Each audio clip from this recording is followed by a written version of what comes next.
first scoreless innings. Escobar, deep to left field, into the corner, game over. And of all people, it's Alcides Escobar, first walk-off of the year for the Royals and his first career walk-off homer. Royals baseball comes to you from Kauffman Stadium, and that thanks to that game last night, over 4 hours and 14 innings. With a victory tonight, the Royals can take 2 out of 3 from the Twins. Hi, everyone. Welcome back to the ballpark with Rex Hudler. I'm Ryan Lefevre. Joel and Monty will be coming up. Interesting how the season ebbs and flows. It doesn't seem that long ago that it was the Royals bullpen that was really struggling in the month of April. And if not for the bullpen last night, the Royals don't win that ball game. Yeah, just in the nick of time, as Ned always says, and Monty always talk about, it takes time. The bullpen is the last piece that usually formed during the course of the season. Now, they're still figuring some things out, but these characters, they are not nervous one bit, especially Herrera. He's really stepping up this year. How about Barlow last night? What a job he did for Ned Yost, really upped his stock. And then Eske, of all people, I don't think Eske was the guy they were thinking of. Look at the love around home plate there. Fantastic job. And speaking of the bullpen, Brad Keller will shift from the bullpen and make his first major league start tonight. We'll talk about him when we come back.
Australian mixed with a corgi. Beautiful. That's probably a husky. Okay. Gotta love it. It is our second bark at the park tonight, so fans can bring their dogs to the game, hoping the Royals take 2 out of 3 from the Minnesota Twins. And it seems like an emergency situation putting Brad Keller in the starting rotation with Eric Skoglund going down, but actually it was the Royals' plan all along to eventually put Keller in the starting rotation and have him finish the season as a starter. Yeah, Ned's been around a long time. He knows that there's going to be an opportunity during the course of the long season for this to happen. So when it does happen, you hope that the young man's been prepared. I'll say he's been prepared. He was elevated to his 8th inning guy. He's been a strong competitor, that's for sure. Look at the size. He's a drop and drive pitcher. He challenges hitters and filling up the strike zone with strikes. I love it. He's great to see, and hopefully he'll do it well tonight. Looking forward to seeing him as a starter. Also looking forward to seeing Fernando Romero, the Twins' #1 pitching prospect, who has a 1.88 ERA. And Joel and Monty will talk about him after this.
Until first pitch, Brad Keller, 22 years old, will deliver the first pitch.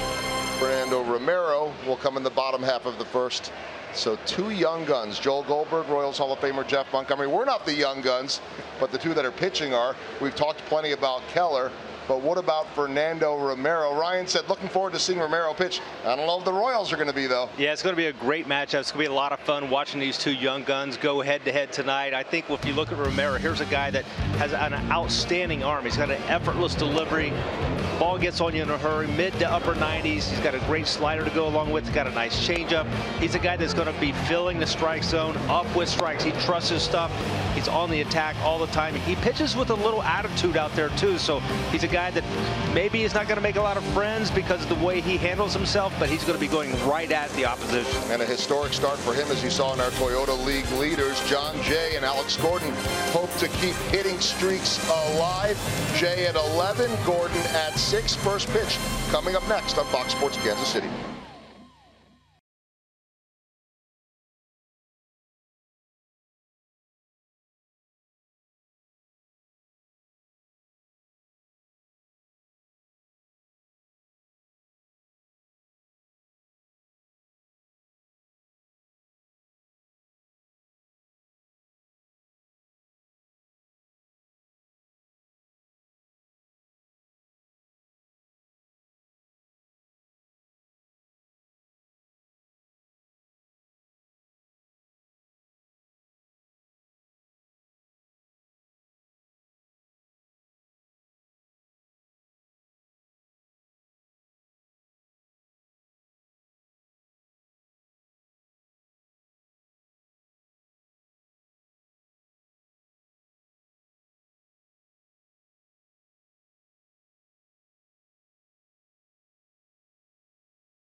Kansas City is brought to you by the Missouri Lottery. Every ticket played gives back to Missouri schools. So play it forward with the Missouri Lottery. And by Chevrolet, the most awarded and fastest growing brand the last 4 years overall. Find yours at your Kansas City area Chevy dealers. The Royals won in walk-off fashion last night. Another heartbreak for Minnesota. That is their 8th walk-off loss, the most in the major leagues by 3. A win tonight, and the Royals take the series. The lineups and the first pitch are coming up next.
Hardly any clouds in sight. A nice comfortable night at Kauffman Stadium. Minnesota Twins in game 1 of the series, he had 8 runs, 12 hits, 5 extra base hits, and then last night had just 1 run and no extra base hits over 14 innings. No Byron Buxton. He was placed on the disabled list before the game tonight. And that batting order will be facing Brad Keller, who made exactly 100 minor league starts. And tonight is his first major league start. How about him? Got a haircut for the occasion, too. You got to like it. He's a young, strong young man, that's for sure. Fastball, slider, changeup, pretty much a four-seamer. Doesn't have any two-seam action, although there's a natural cut to his fastball. His sliders has curveball, it looks like at times. Good tight break. Let's see how far he can go. Either 60 pitches, 4 innings. Try to stretch him out. Forward around the horn, Royals defense. Gordon in left field. What kind of plays is he going to make tonight? Almonte gets to go get him in center, and Soler in right. We'll see around the horn. Moose, Escobar, Goins gets a chance to play second base. Hunter Dozier and Salvador Perez will do the catching. There's the crew chief, Tom Hallion, in his 26th year as a big league umpire. Brian Knight will call the balls and strikes. I think both teams are hoping for a more consistent strike zone tonight. We'll see. And Keller's first pitch as a big league starter is in for a strike to Brian Dozier. Dozier is 3 out of 10 in the first 2 games with 1 RBI. On the ground to Moustakas. 2 pitches, 1 down for Keller. Nothing wrong with that. Since he will be on a pitch count, the earlier count outs, the better. He'd stay in longer. Keller last pitched on Saturday at Texas. He threw 33 pitches. He has thrown as many as 43 this year, and Ned Yost said somewhere in between 50 and 60 tonight.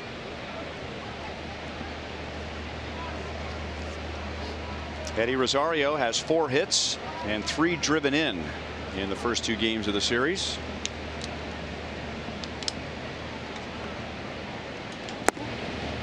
.96 miles an hour down and in.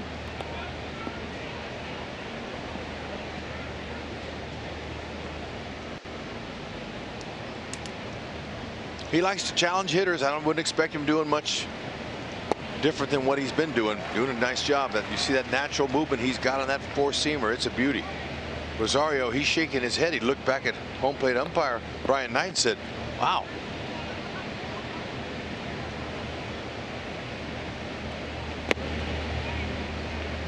Two and one.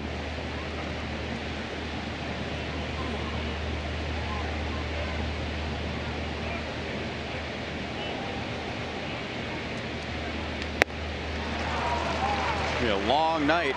Twins are chasing that pitch. 2 balls, 2 strikes. It looks good on the release point, but by the time you try to square that, that is by you.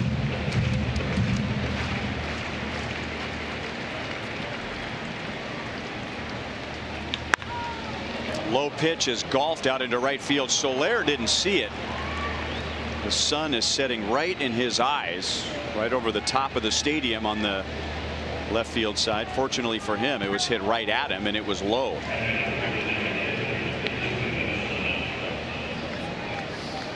So now Miguel Sano comes up, the Minnesota #3 hitter, and an Archaea drive to success. This is an indication of how good Keller's stuff has been so far. He's had very little trouble at all against opposing 3, 4, and 5 hitters. They're hitting a combined 120 against him. And the slugging percentage is the 2nd best in the American League among relievers. He has really held down the middle of the order. Yeah, I'm sure that he might be aware of those numbers, but really, I think he's trying to get everybody he faces. That's the way most competitors are. But it's surprising when you see numbers like that. Best in the world, you perform well against. Miguel Sano has driven in 3. 2 in game 1, 1 last night. He has a 16-game hitting streak against the Royals. Got him to chase a high fastball. 2 and 1.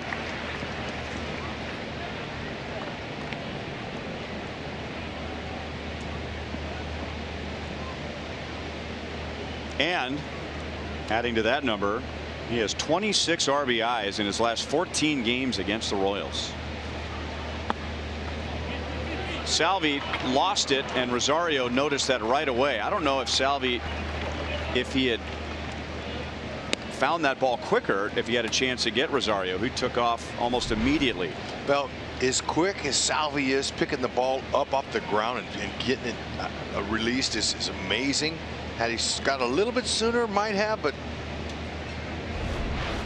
one of them. It's going to go down as a wild pitch.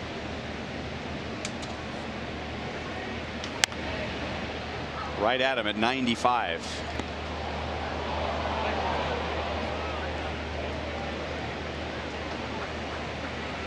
You have that kind of plus fastball, you're going to use it, and you're going to challenge hitters, but you want to try to stay out of the middle if you can. Try to stay in all 4 quadrants of the strike zone.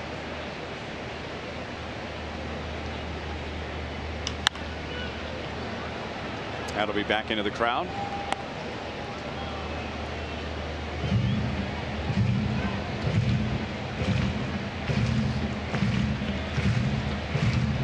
Well, you think about Sano just wearing out the Royals the last 2 years, but he is not off to a good start this season with Minnesota, and he's been out for a while with a left hamstring strain that took away 3 weeks of the season from him. And he will ask for and receive time. Rosario doing a nice job of distracting Keller.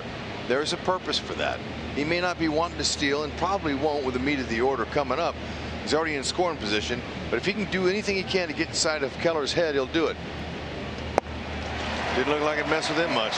That's some cheese at the knees. Yeah, Sano's taking a long look back. He blew him away. Great spot. Look at the movement there. That looked like some two-seam sinker.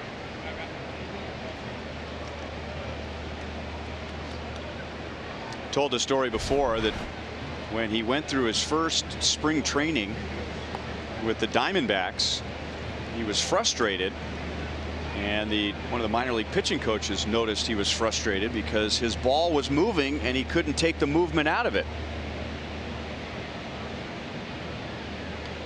Inside on Logan Morrison, and then finally they pulled him aside and said, look, man, if your ball moves like that, that's a good thing.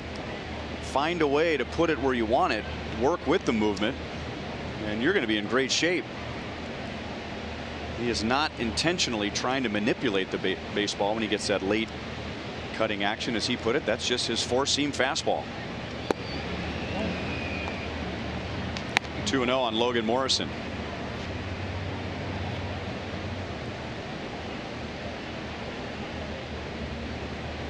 Logan started game 1 on Monday and then appeared as a pinch hitter last night. He is 0 for 4 in the series and batting .195 on the year.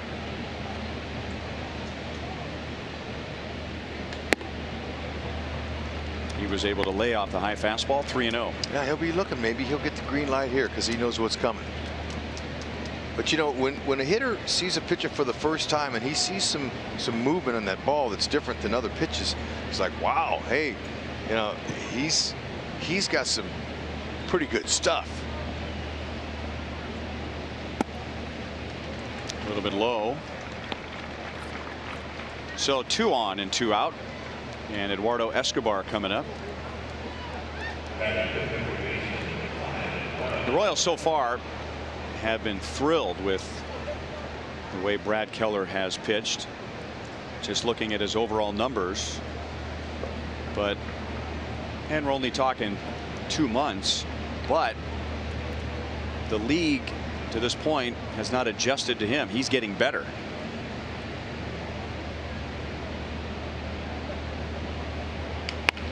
Back to the middle. It hit Keller, and his throw is just in time.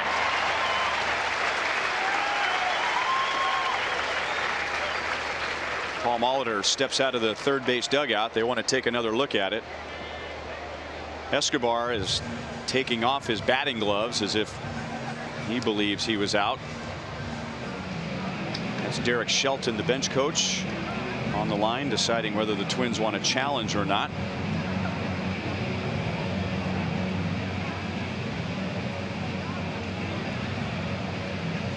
Nope. So Keller takes a shot from Escobar, but he has a scoreless top of the first.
designated hitter tonight. So Ned Yost is using that spot in the lineup in a rotation basis.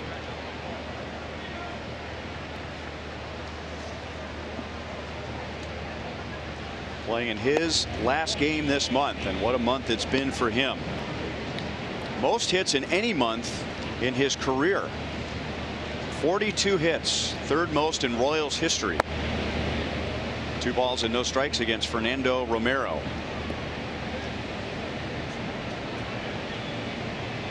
Some kind of groove. Boy, I tell you, he's keeping his hands inside the ball. And he's got an eye. He'll eyeball you.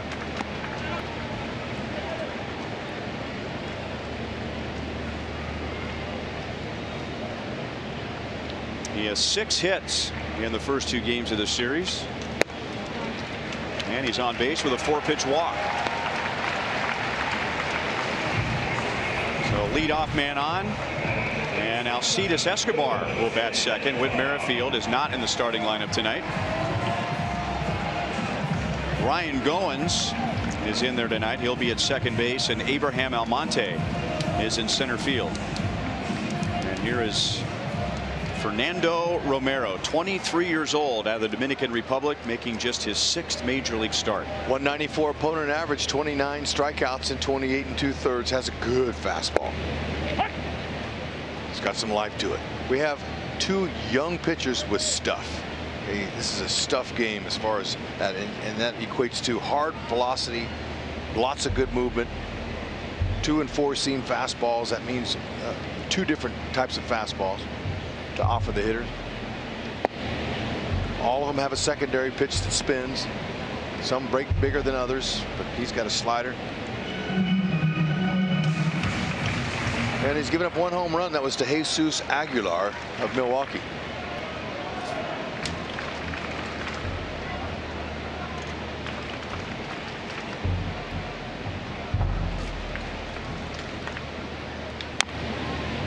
Still no balls, 2 strikes.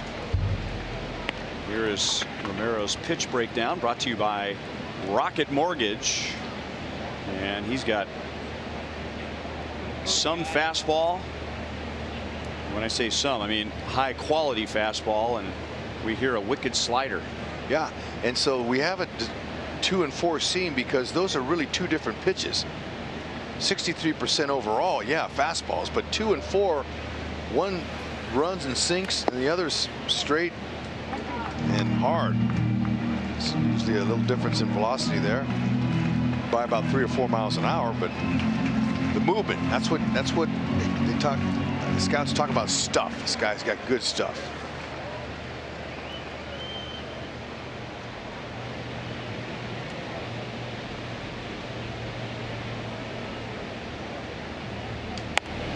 Out over the plate and fouled away. Alcides Escobar was aware of it, as he shared with Joel after the game last night. That was his first walk-off home run. And think of all those balls that were caught on the warning track. I mean, I thought it was pretty clear. Okay, this game isn't going to end with a home run. And then Esky not only hits it over the wall, but he hit it over the left field bullpen. Yeah, that ball just shot. And into center field. So he comes back from 0-2. And the Royals have 2 on and nobody out. Minnesota Twins on defense. They are 8th in least amount of errors in the American League with 27. They're not too bad. Kepler in right field's a good athlete. Lamar, he's going to get a lot of reps out there in center now with Buxton gone. Rosario's a good left fielder. They got some pretty good range out there in their outfield. Morrison's got a good glove. Dozier's been solid for the last 5-6 years. Adrianza, shortstop, looks good. He's a veteran. He looks like he's new in the league, but he's been around a little bit with the Giants. Escobar, Bobby Wilson, the journeyman backup, is getting a chance to start.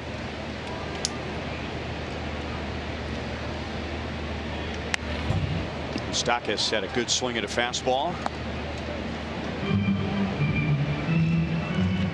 He has driven in 2 in the series. That was a 2-run double in game 1. Royals last night won the game, even though they were 0 for 9 with runners in scoring position. 1 ball, 1 strike.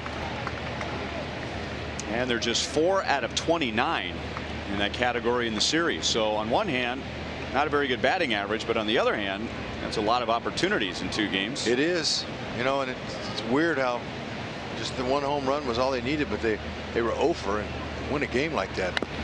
It's unusual, but it doesn't matter how. You just get the win. That's what it's all about. Romero, among other things, doesn't buckle in runners in scoring position situations, giving up just a 115 average and no well hit balls.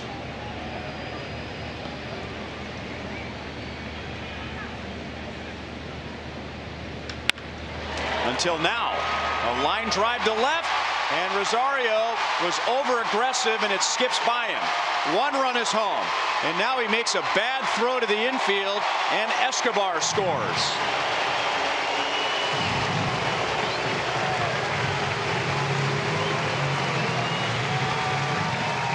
Rosario's thinking about that. He's saying, why didn't I, when I committed myself to go in, why did I stop? I should have kept going. But Moose, he couldn't hit a ball better than this for a base hit. Just jumping right in front of it. A high fastball, got on top, was able to drop it out. And Rosario, he just misplayed it. Then he just turned and whipped it. You know, look at Escobar was, or excuse me, Adrianza was waiting there for the ball, and he threw it over his head. So good break for the Royals. A nice piece of hitting so far. Jay with an eyeball walk and 2 knocks in a row.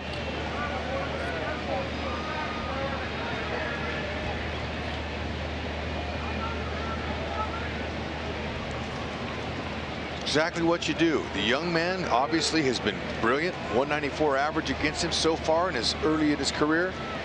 But in that first inning, I don't care if you're young or old, lots of times guys have a hard time figuring out what's working for them. What's my fastball, my 4-seam, 2-seam, slider change, and then you jump on it until he figures it out. That's the way the game goes lots of times. Get as much as you can in the first.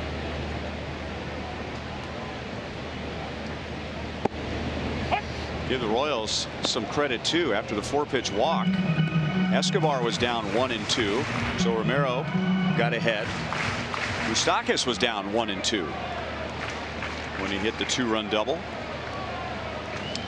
Shorten it up. Neither ball was pulled by either one of those guys. Just trying to put the ball in play, and I'm sure that that's what they're talking about a lot with Terry Bradshaw with runners in scoring position. And now Salvi on a 1-2 pitch. Moustakas stops at third, and the first 4 have reached. The last 3 down in the count 1-2 against a strikeout pitcher. Yeah, again, Al wants to keep the ball away. Looks like it was a slider that didn't do a whole lot of sliding.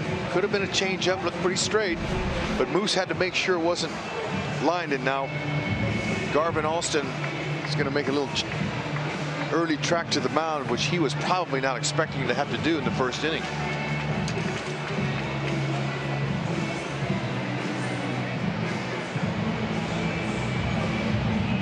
Well, Romero had allowed just 6 earned runs in his first 28 2/3 innings. So that ERA is well under 2, and now he's already given up 2 without recording it out tonight. And the Royals have runners at first and third and nobody out for Jorge Soler. Yeah, get him. But I like the short, compact swings. Hasn't one swing so far tonight. Anybody going for the fences.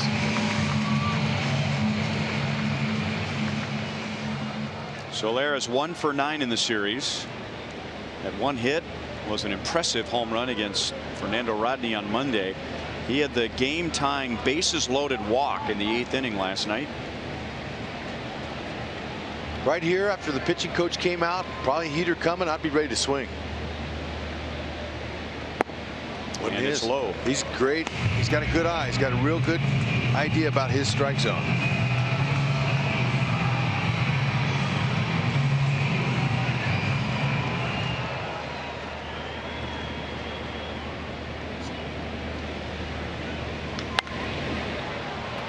Out of play, 1 ball, 1 strike. Okay, now look, this is what we're seeing, folks. when you've been short with runners in scoring position all year, you get talked to by your hitting coach. There's a short swing with 2 strikes. You want another short swing? There it is, trying to put the ball in play. And Salvi wasn't trying to jump ship either. That's a good, short, compact stroke. That's how you get the job done. 1-2. So Soler has Romero right where he wants him. If it's anything like the other hitters, believe it.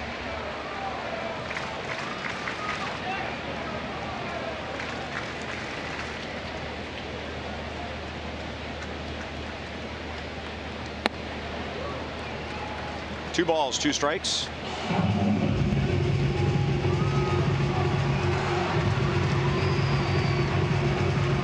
Soler could get some confidence going. His runners in scoring position now around 250. He's been higher this year, but like to do the same thing, shorten it up. Over Mustaka's head and foul. Nice idea. It's the first time our ball boy Richards ever missed that I've seen.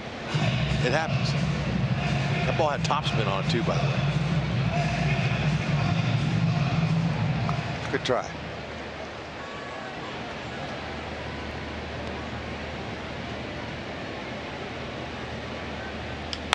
Soler pounds it out in front of the plate. Wilson gets the out. Salvi moves up to second. And now 2 in scoring position for Alex Gordon.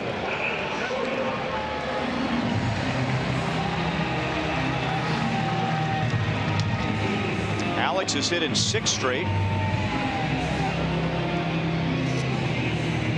And in this series, he has 4 hits.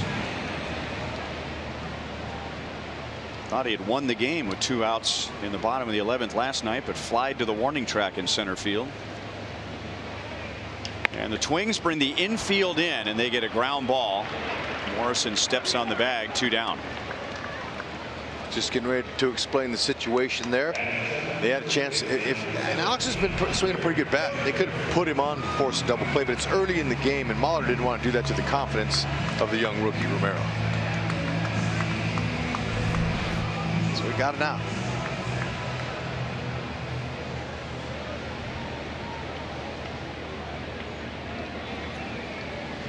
So Hunter Dozier.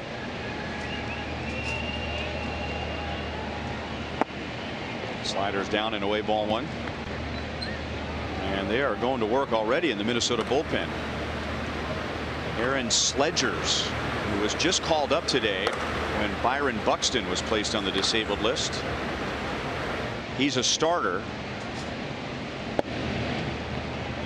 1-1 on Dozier, so very similar to Scott Barlow. Called up to pitch out of the bullpen, but he can give Minnesota some length if needed, and that's what you're going to need if you start warming somebody up in the first inning. I'll say. So if you're Dozier right here, you want to put away all thoughts of a home run. You want to knock the runs in with a short swing like the other guys did. Not bad. It's all right. He's trying to put it in play.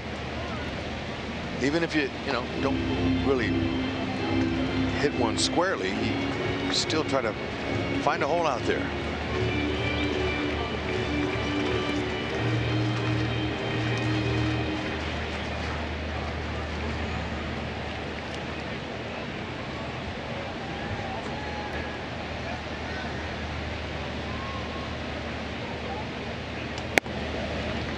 Two and two. That's the one you got to discipline yourself to lay off of.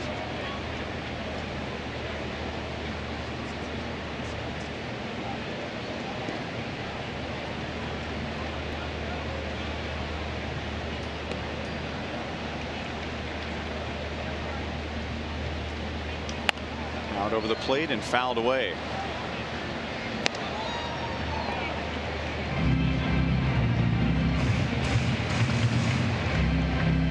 Well, no matter what happens in this inning, it's a success for the Royals in more ways than one. They have 2 runs so far, and Romero has already thrown 30 pitches.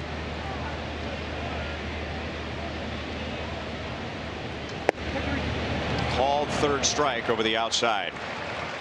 So the Royals get a 4-pitch walk and then 3 straight hits with the count 1 and 2. They get 2 in the first against Fernando Romero.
Roster news in our University of Kansas Health System injury report update.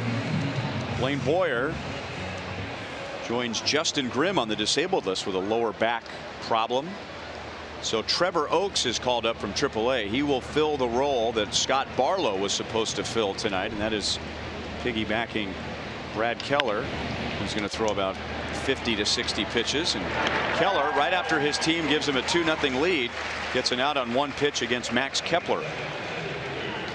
So one down, and we go down to Joel. Hi, Joel.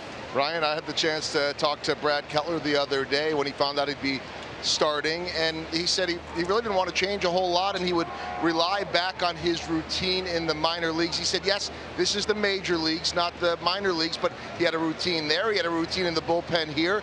So he said he'll just switch gears, started preparing for Minnesota while the Royals were down in Texas.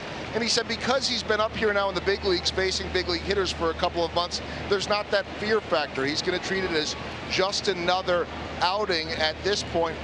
He said that the one thing that he does love about being a starter, and of course he said he's happy to do whatever they want, is that you can control more of the game. You can control the tempo right from the beginning. And growing up in Georgia, I asked him about who his guy was growing up. He said John Smoltz was my guy as a starter or a closer. And then showing his age, he said Smoltz, he was sick. He was. Which in 2018 is a compliment.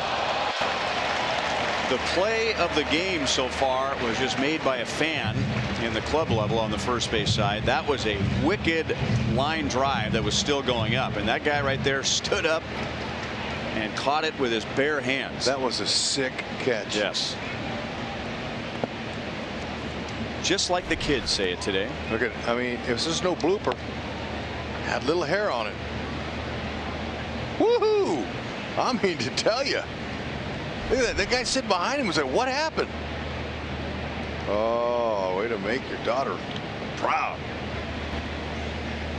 Hey, and by the way, nice work there by Morgan Kramer, who captured that swing and that line drive, and he got to the spot where the ball was going before the ball did. He did. He's got. That way, Morgan. He's got skills. You're an animal, buddy.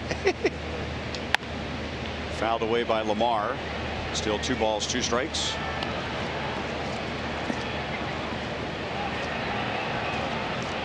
Yeah, you know, I faced Smoltz more in spring training than I did in the regular season, but I bet Keller would have loved facing John Smoltz.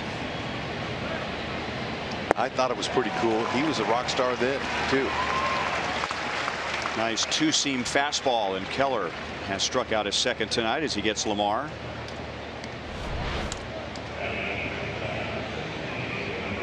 I mean, that's a beautiful location.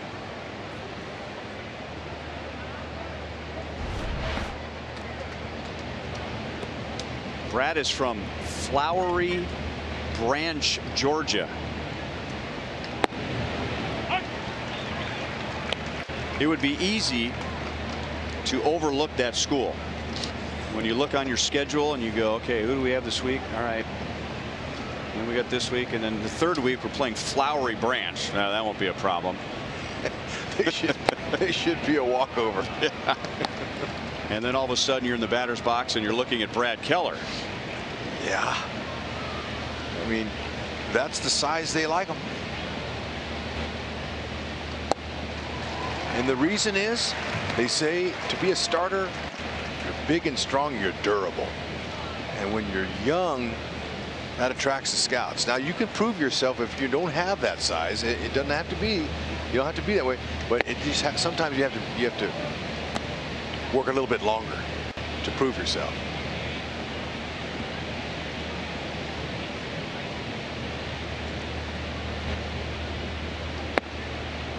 Three and 2 on Adrianza. Number 9 hitter Bobby Wilson is on deck.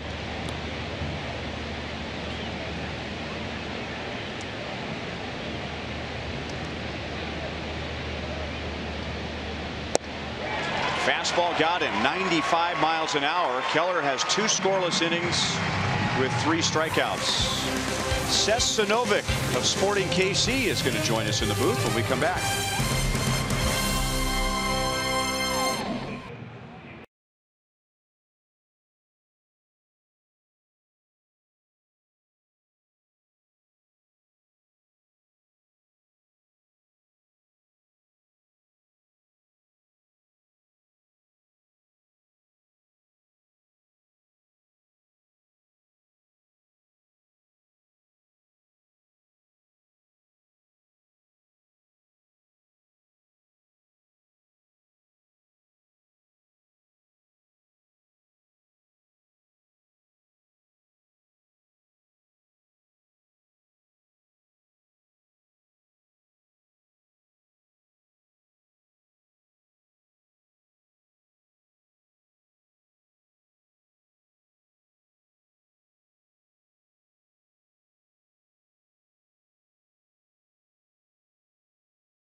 This summer, the World Cup is coming to Fox and FS1. Every match live and over 300 hours of coverage. The world's biggest sporting event begins June 14th on Fox and FS1. Ryan Goins takes up an away ball one, as we talked about. Seth Sinovic, Sporting KC defender, is going to join us for an inning, as he did last year. Did the Royals end up winning that game? Do you remember? I believe they did. Okay, yeah. so you're 1-0. All right. I think so, yeah. We'll take come up here every day. Then. We need a series. How you been, bud? I've been good. How about you guys? Good. You're having a nice season so far. Yeah, we're off to a good start. It's been a fun year. Good. Did I read what I see? 4 goals allowed in the last 9 games? Yeah, First thing I should bring up to a defender. Yeah, absolutely. We had a little bit of a slow start as far as the defensive unit goes, but we've really kicked it into gear and at the top of the table in the Western Conference right now. So it's been a good start so far. How does a soccer player view the everyday grind of a baseball player? I don't know how they do it. I mean, we travel 17 times a year, and I can't even imagine the travel for these guys. It's incredible, the way they go out and produce every day, and the effort they have to put in with all the travel they have. It's incredible. Royals have been outstanding tonight, hitting with 2 strikes. And Ryan Goins with a count 2-2 is on to begin the bottom of the 2nd inning. Seth, what's it like now? You got a game Sunday, but you're off during this time. What's your routine like? Do you guys like train every day? Do you practice every day, or once a week, 3 times a week? How does that go? Yeah, so we played this past Sunday actually. So we played Sunday night. Monday was off. Tuesday was a recovery day for the guys that played the majority of the minutes, and then we get into our regular practice routine after that, leading into Sunday. It's usually a little bit more difficult early on in the week, and we taper down towards Sunday. And conditioning drills, sprints, distance. What's your focus? A lot more of the sprints and the cutting, just because it replicates the game a little bit more. But yeah, we had to do a little bit of fitness today, which was a little tough on a hot day, but. You know, it's necessary and prepares us for the game on Sunday. Do you guys play on any artificial turf? We do, leading up to games that we'll be playing on artificial turf, but typically we'll be on the grass throughout the week. You know, Hud's talking about the endurance, and here we are getting into the hot summer months now. And when I think about a soccer match, you know, sometimes I'll just catch the end of it when I get home and it's late. And you guys with your shirts just soaked and plastered, and you've been running nonstop for an hour. Another base hit. Almonte will get Goins over to 3rd, and here come the Royals again after getting 2 in the 1st inning. And I think, how do they do it? It takes some practice on the endurance side of things, but yeah, you know, as you guys know, in Kansas City, the heat and the humidity combination there, it doesn't take long to have the drenched shirt. So. All right, so KC kid, Rockhurst, Leawood, and then on to Creighton. Yep. From a Royals fan perspective, how are you enjoying or viewing this season? Step out of your Sporting KC shoes for a moment. How are you seeing this season as a fan? Yeah, I mean, it's definitely different. Obviously, we've had a lot of success over the past few years, and 2 World Series appearances and a World Series championship. So yeah, it's an adjustment, but it's kind of fun to see a few new faces around here, and you know, trying to keep up as much as I can with some of the guys we have down in the minor leagues, and hopefully it's just kind of another cycle of the Hosmers, Moustakas, and Perez, and all those guys that have come up. So it's kind of fun to see the young guys develop into the Major League Baseball players. I bring that up, Hud, because as we learned last year, Seth follows the Royals closely. Royals are going to take a 3-0 lead as Lamar makes the play on a John Jay sacrifice fly. So Ryan Goins' leadoff single turns into a run.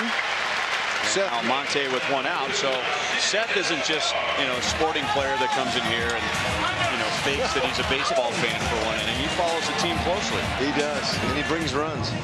There you go. Yeah. It's I've been a lifelong Royals fan.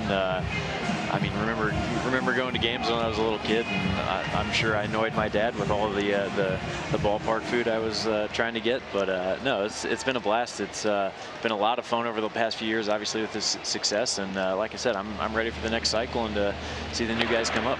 That's what I want to ask, because, you know, when we face another team like the Twins will come in and their announcers will say, how are the fans handling this? And my take has always been, sorry, I just almost knocked your headphones off. My take has always been that the fans are more sad than mad. They're sad that, you know, a lot of players have moved on, and there's Almonte running, and now he'll be in scoring position with 1 out. But there's almost like an understanding, like, okay, this is just part of the process here, and almost like, you know, an excitement about, okay, who are the next round of guys going to be? Sure, yeah. I mean, obviously you're going to be sad because, you know, when the Royals have the success they had, you're a big fan. You develop this attachment for these guys that have brought you success, and you have memories of these guys, and you know, you celebrate these guys. So when they leave, it's obviously disappointing, but you understand it's a business, and there's young guys that are ready to try and do the same thing. So like I said, I'm extremely excited. Obviously it's more fun when we're competing, but at the same time it's a process, and it's only going to be a matter of time. Seth, are you really going to be in the hot dog race today?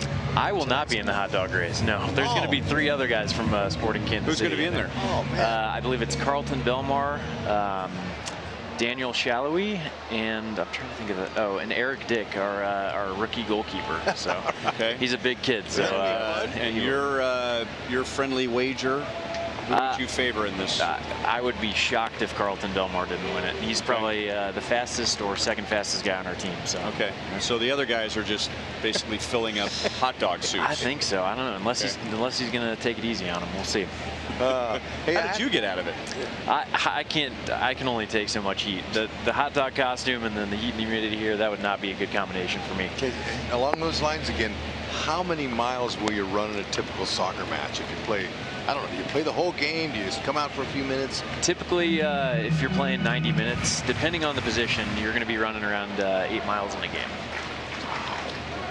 Has anyone told you look like Joe Randa? I hear that all the time. I'm just looking at your profile right now. I feel like I'm talking to Joe Randa. I think I saw that somebody posted that on Twitter, like a side-to-side picture of us, and it's not I didn't a bad notice job. that. I didn't notice that last year. Maybe you didn't have a hat on last year. I don't know. Maybe that's it. Yeah, That's great. Yeah. Has anyone ever seen you and Joe in the same room?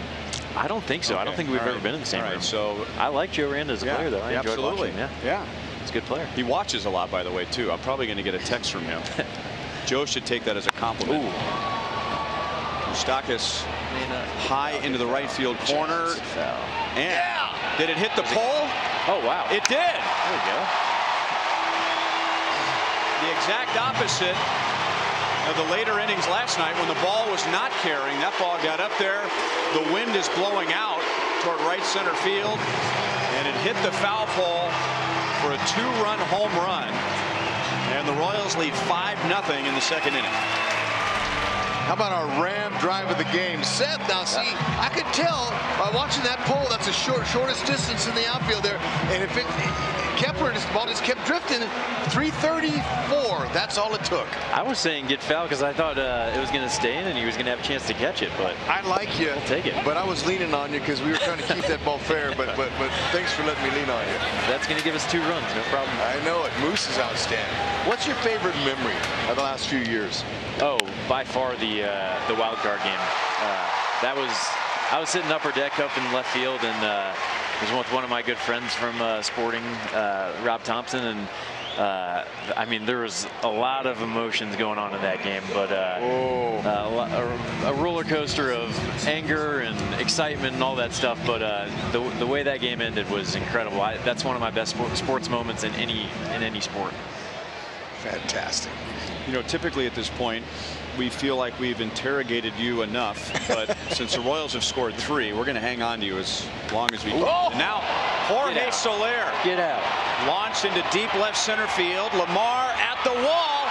It hits the top of the wall, and it stays in by inches. And Salvador Perez will score from first base. And now the left field umpire, Adam Hammery, is going to call it a home run. And Paul Molitor once again will come up the steps and say, hang on, we want to take another look at it. Woo, man, I'll tell you what, Seth, you can't leave now. What an inning. Fantastic. I mean, that's a high drive. Lamar did all he could.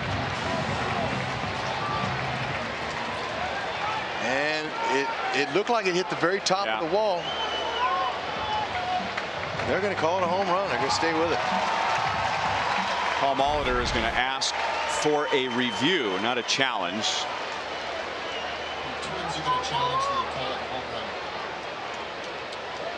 So a boundary call on a home run here. And I'm with you, Hud. That looked like it hit the top of the wall and came back. I thought that's what it was originally, and it was a late call by the third base umpire, Adam Hammery. Then they all got together, which is what they used to do before replay. Get together and talk about it, and then they still decided that it was a home run. And that hit the top corner of the fence, popped up. That fan thought about grabbing it, pulled his hands back. His buddy went for it.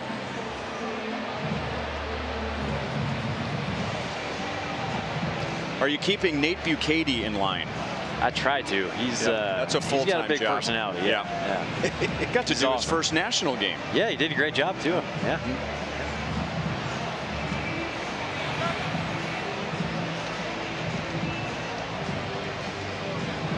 Taking a long time, isn't it?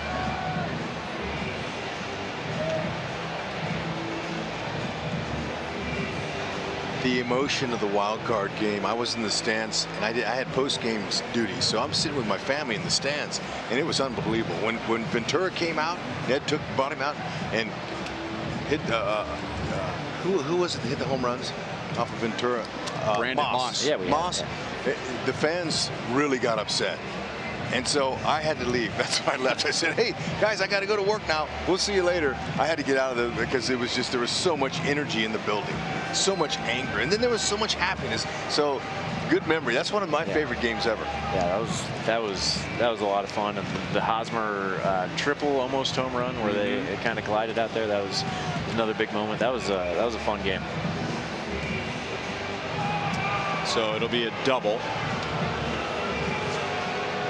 So Salvador Perez will score, and Soler will go to second base with an RBI double. How has, speaking of replay, how has replay affected MLS?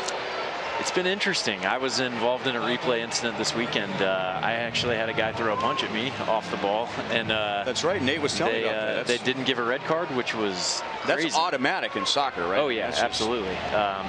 I think he just got a 2-game suspension retroactively. So is that the league admitting that they made a mistake? Yeah, okay. I believe so. But that was crazy. But in theory, it's supposed to correct the egregious errors, and for the most part, I think it does. But like with any new technology or anything new that you're trying to bring to the game, there's going to be some hiccups and some bumps. But overall, I think it's going to be a good thing.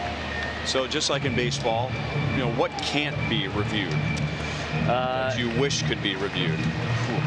Honestly, it's more what can be reviewed. So it's egregious errors made by the referee, red cards, and penalty kicks, I believe, are the 3 major things. So they're trying to not. Well, the Royals are going to get the run anyway. Soler rounds third. Fernando Romero allowed 6 earned runs in his first 28 2/3 innings, and he has given up 7 runs in an inning and 2/3 tonight. And Seth Sinovic is responsible for 5 of them. I'll take it. That away. And here comes Paul Molitor. That away. Nice job. I mean, yeah, Seth, way to go, bud. You know what?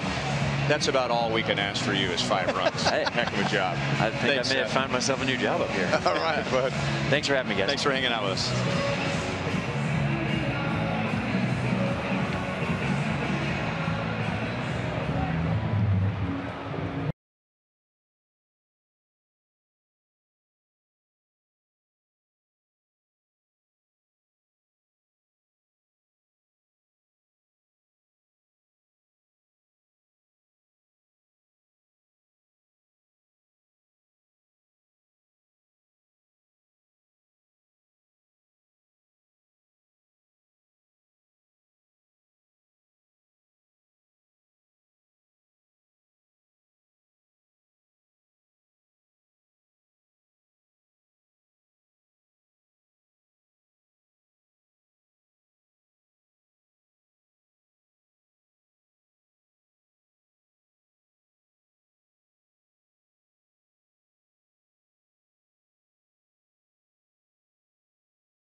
something to smile about.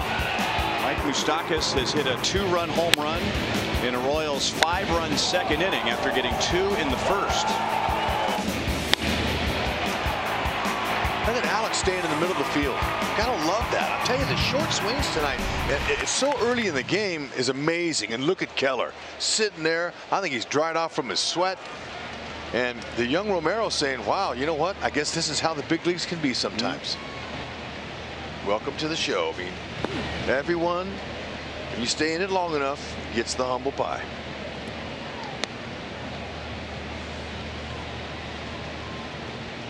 Hunter Dozier with runners at second and third and 2 down in the first inning took a called third strike, which at the time seemed like a big out for Romero, holding the Royals to 2. But they've picked him up in this inning with 5. Aaron Slegers is a Chevy call to the bullpen, just called up with Byron Buxton going on the disabled list. He pitched in 4 games at the big league level last year, and he is big. 6'10", 255 pounds. So would you say he uses the downhill angle? Yes. Okay. Yeah, he's a ground ball pitcher, sinker. Not going to blow you away. 89 to 93, maybe into some 94. Slider is a good pitch for him. Ouch. That got him. That got Wilson's knuckles right on his hand. Ooh. Now watch this. See his right hand exposed? He's going to punch the ball right here. The ball's going to punch him.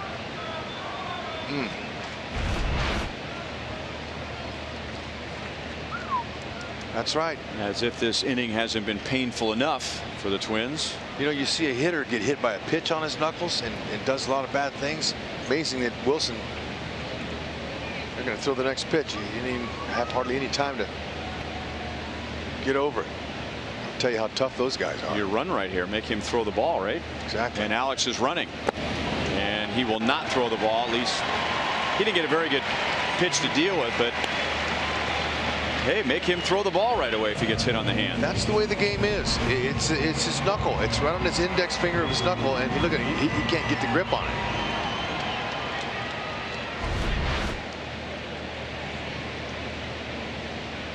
So 3-2 on Dozier, and he's on with a walk. And Ryan Goins, who started all this with a leadoff single, will come up for a second time in the inning. It's the 4th time this year the Royals have had an inning with 5 or more runs. And tonight they do it against a pitcher who had given up 7 runs total in almost 30 innings. Goins single to left center field. Then Almonte single, John Jay with a sacrifice fly, Mike Moustakas with a 2-run home run, Jorge Soler RBI double, Alex Gordon run scoring single, counting for the 5 runs.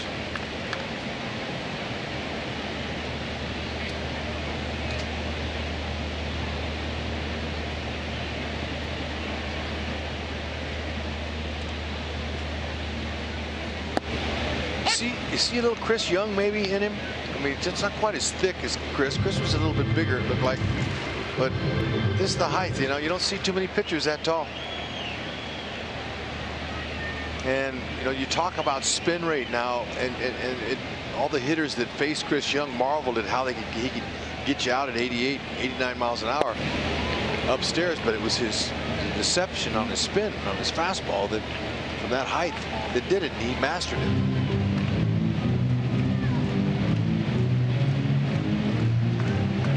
Fifth-round pick in 2013. And when you talk about Jose Barrios and Fernando Romero, who didn't have a good night tonight, Aaron Slegers is in that conversation. As Goins launches it to right center field. The ball is carrying tonight, and that's off the wall. And the Royals are going to get 2 more. Goins is on his way to third with a 2-run triple. It is a 7-run bottom of the second inning.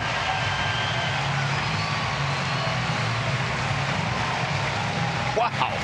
A track meet has broken out here at the K. 3rd game of the series. Look at that nice easy swing. He didn't muscle up on that. That'll tell you, you just make some good solid contact on an easy swing. You can run the bases too and hit it that far. Oh man. And that triple was worth $1,000. Donation made by the Kansas City Honda dealers to the KC Urban Youth Academy. So all 9 Royals have scored. And we're not even done with the second inning. I don't think anybody saw this coming. That's just the game of baseball for you. You got 2 young pitchers with stuff. They can throw hard. They got good breaking stuff. And the Royals offense, I mean, they've scored some early runs this year, but nothing like this. Look at all the crooked numbers there.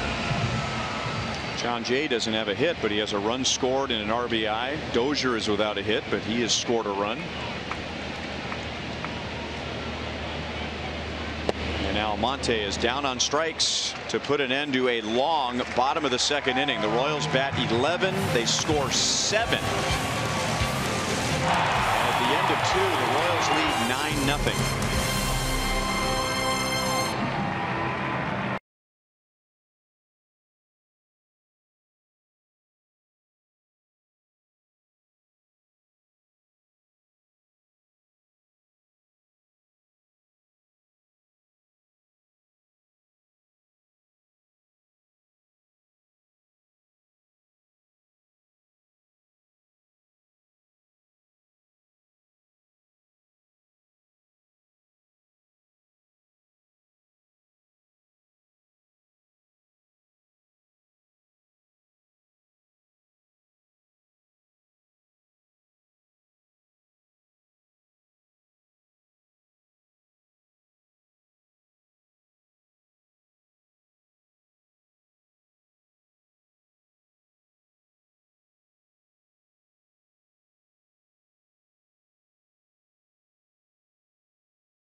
Nine-0 Royals with Minnesota coming up in the third inning.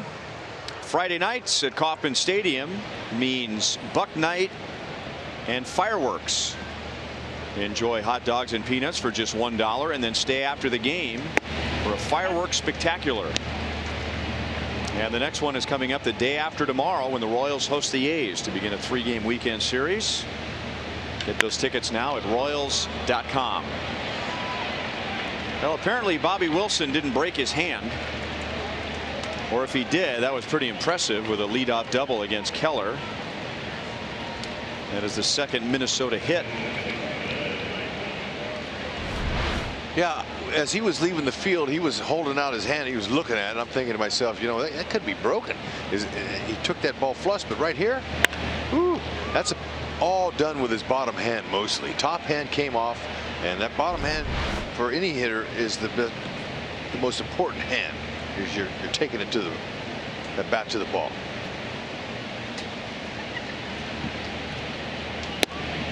Up and away to Dozier. He grounded out to third in the first inning.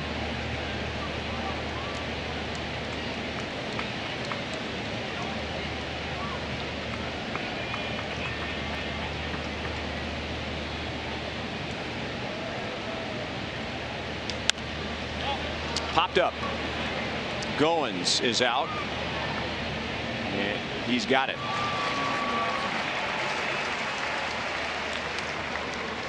Keller worked around a single and a walk in the first inning, and then got the Twins in order in the second with a couple of strikeouts. And now runner at second with 1 out. And Eddie Rosario, who misplayed a ball in the first inning, which resulted in a 2-run double, and then made a bad throw to the infield, which allowed the second run to come around to score. He singled to right against Keller in the first inning.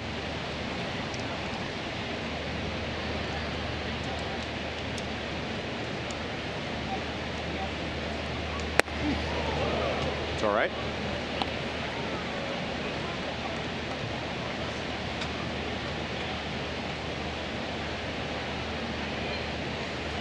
Ned Yost has been mentioning 55 pitches as a target pitch count for Keller tonight.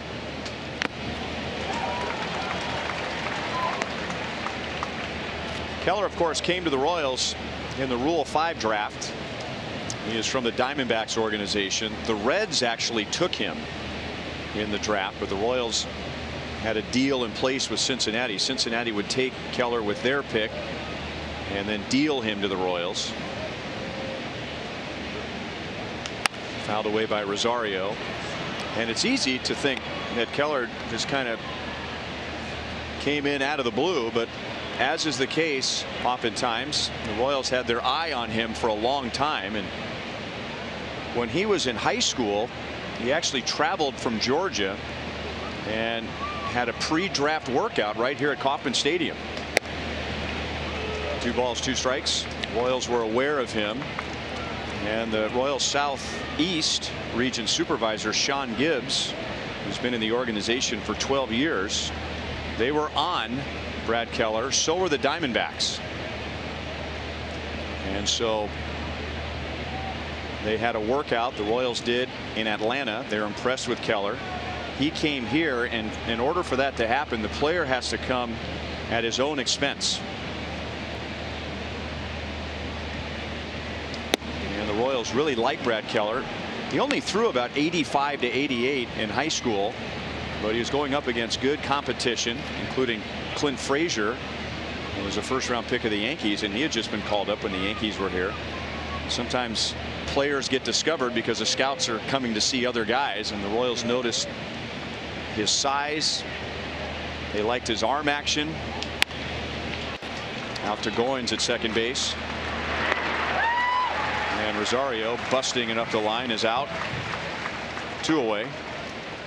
And it's just really interesting talking to Sean Gibbs and how fun it is for a scout to see an unfinished product like a Brad Keller and go, okay, we like his size, we like his arm action. You start doing the math in your mind, you start thinking about maturity, you start thinking about strength, you start thinking about experience.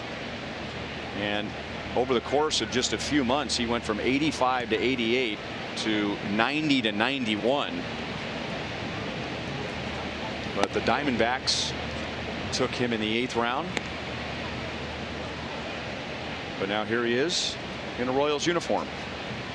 Yeah, great or interesting story, and I agree with you.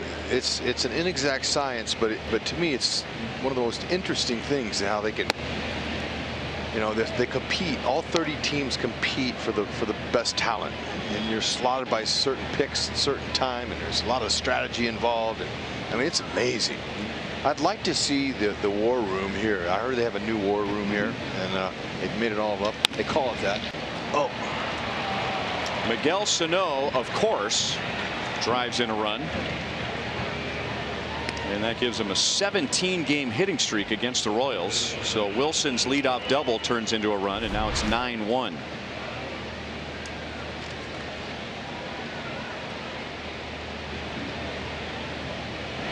You know, Sean brought up another good point too, that Brad was playing in a tournament that involved 4 eventual first-round picks. So not only are guys like Brad Keller discovered, but you get to see, okay, well, how does he fare against these guys that are going to go in the first round? You're going to get these guys out.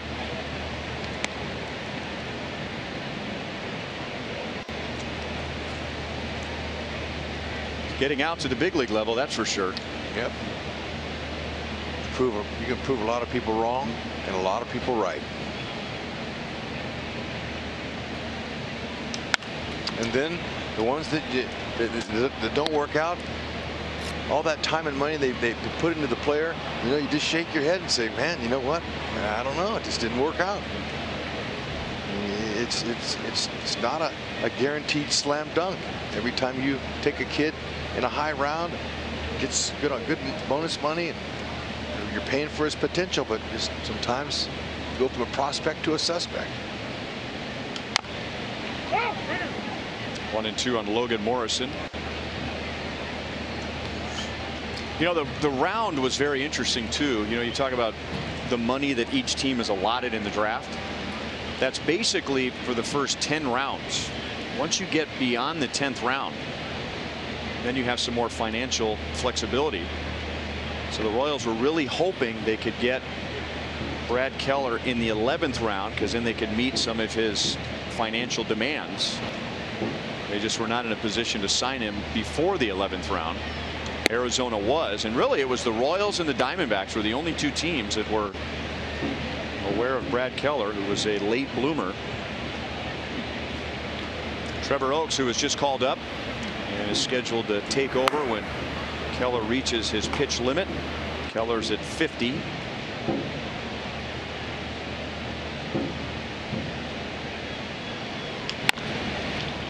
On the ground, and Escobar ran a long way and then spins for a little extra flair and gets Morrison to put an end to the Twins' top of the 3rd inning.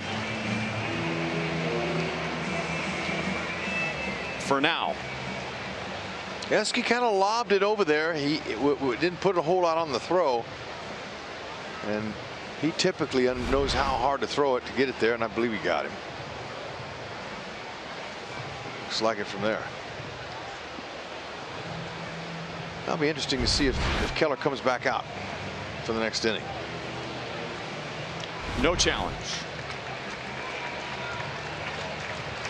The Twins get one. It is 9-1 Royals.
Have been long supporters of Wayside Waste and strong advocates for homeless animals in need.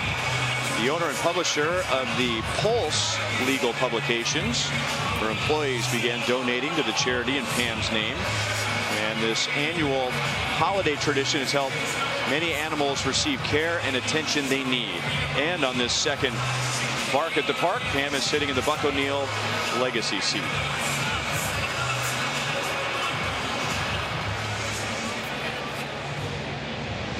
The umpires got together, had a little chat, and I think it has something to do with the communication system.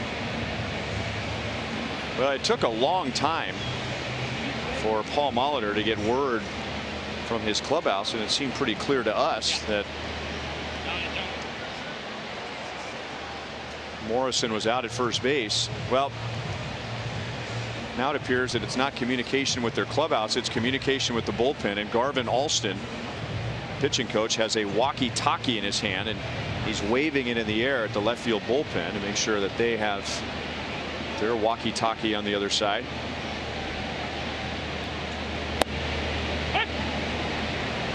And now everybody else here tonight who has brought their walkie-talkie is trying to figure out the Twins' frequency. Hey, they do it in NASCAR.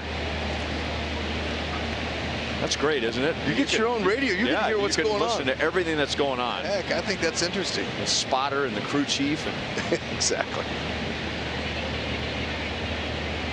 John Jay has walked and scored, and he has a sacrifice fly. So he hasn't extended his hitting streak yet, but he has made a contribution in both of the Royals' scoring innings. In fact, he began the first inning with a 4-pitch walk and scored on the Moustakas double, and then he had a sac fly in the second. 1-2 against Aaron Slegers. We got the final out of the second inning for Fernando Romero, who was on the hook for 8 of the 9 runs. Rosario makes a play in left field. It's the first time the Royals leadoff man has been retired. Remember, if you can't catch the game on TV, you can stream games live on your mobile device. Download the Fox Sports Go app, log in, and stream the Royals.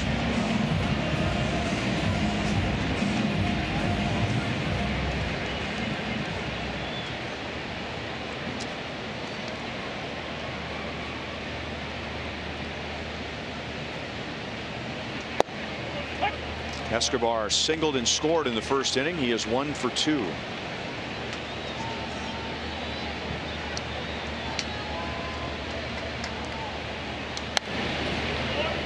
No balls, 2 strikes. Romero in the first inning walked Jay on 4 straight pitches, but then he got ahead of the next 3 hitters: Escobar, Moustakas, and Perez. 1 ball, 2 strikes. But all 3 got base hits with the count 1-2. And Esky, well, it's a good thing he had that guard on his helmet, because had he been hit, that would have been right in the face. 1-2. That's high and tight there.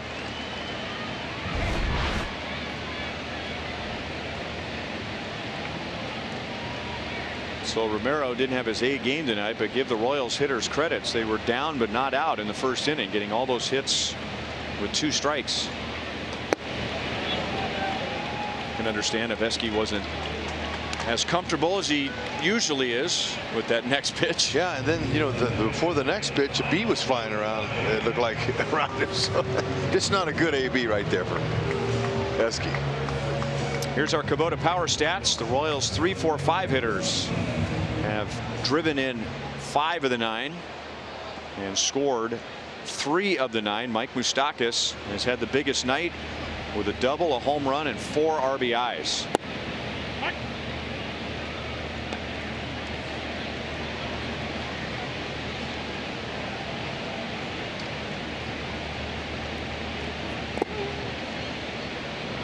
One and one. So that gives Moustakas 4 doubles, 2 home runs, and 8 RBIs in his last 6 games. How about that launch angle? Highest in the major leagues. Fantastic. That was a moonshot. Royals go down in order in the 3rd.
sharing a photo or video with hashtag #HatsOffForHeroes. For each post, T-Mobile will donate $1 to support veterans.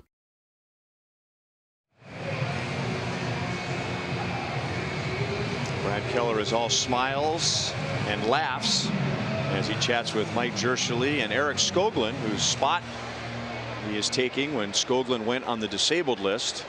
And now Trevor Oakes is a Chevy call to the bullpen.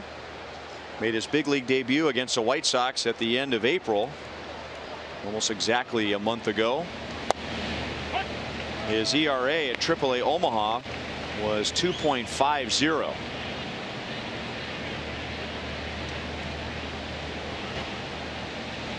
Another big guy too, 6'3", 220. Has a nice little repertoire. A 2 and 4 seam fastball, slider, curve, change. He'll cut his fastball on occasion, so he can manipulate that pitch into 3 different ones.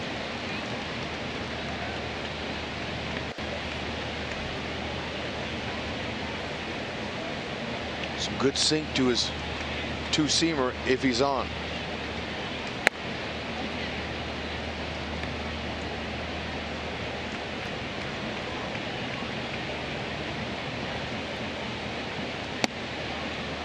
A little bit high, 2-2 on Eduardo Escobar. He hit a sharp ground ball off of Keller's foot in the first inning, and Keller threw him out on a close play. Lifted to left and slicing, and Alex into foul ground makes a sliding play.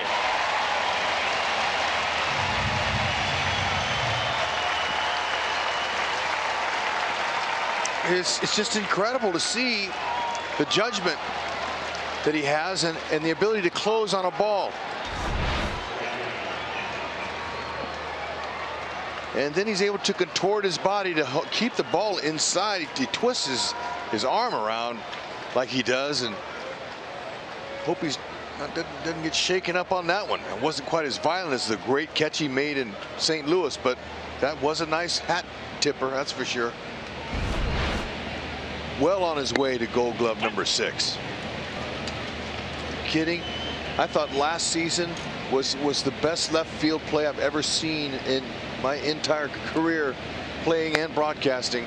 The jumps he takes, the dedication to his fielding, his gamer mannerisms, like he doesn't, you know, he's going to make the play no matter what the score is. Look at this, a 9-1 game, and you got your left fielder out there nearly breaking his neck trying to make a play. That's the true definition of a gamer.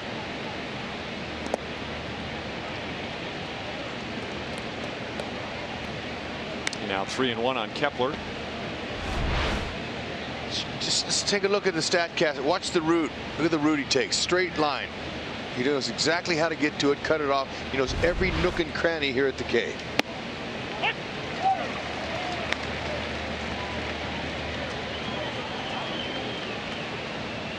I didn't think it was hit hard enough.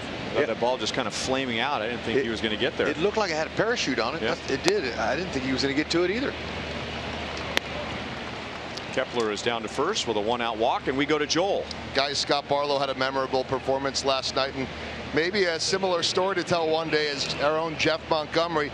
Remember, in Monty's second career game back in 1987, his parents were at the game. You know, they were from Ohio. He was pitching at home in Cincinnati, and Monty, they left. They wanted to beat the traffic. Well, John Franco blew the save. Monty came in to pitch. Eric Davis homered, and they were listening in the car on the radio as Monty got his first big league win. Well, in the case of Scott Barlow, he and his wife Clancy got to town when he was called back up on Monday. They checked into the hotel. She stayed in the hotel last night because Barlow was supposed to pitch after Keller today. So there was Clancy and their dogs, Harry and Heidi, watching on her phone on the MLB app as Scott got his first big league win. They celebrated last night. And now he can just sit and enjoy the game. Yeah. Oh, as the game rolls. What an outing. I was impressed, especially with his first pitch breaking balls. Almost every hitter he faced, he threw strike one with a nice hook. It was just the 4th time in Royals history that the entire pitching staff went 14 or more innings and did not allow an extra base hit. 1 and 2 on Lamar, and it was just the third time rather that a Royals reliever went 4 or more innings without allowing a hit and striking out 5 or more. Oaks gets a strikeout, 2 down. Speaking of Monty, he was one of those 3 along with Mark Littell and Scott Barlow. How about it? Look at that breaking ball. Fastball, he was on top of his game last night. I mean, he looked like a seasoned vet of 10 years or more. Executing his pitch, carrying himself with confidence, did not look a bit rattled. He went out and did exactly like your skipper wants you to do. And he scored huge points with Ned Yost. I mean, you can't score any better points. To save your bullpen extra innings and come away with a W like that for his first career win, you can't write it up any better. Line to left center field. Almonte slides, and he didn't get it. So Kepler will come around to score. Adrianza has had some good swings in this series. Has a 2-out double. It is 9-2.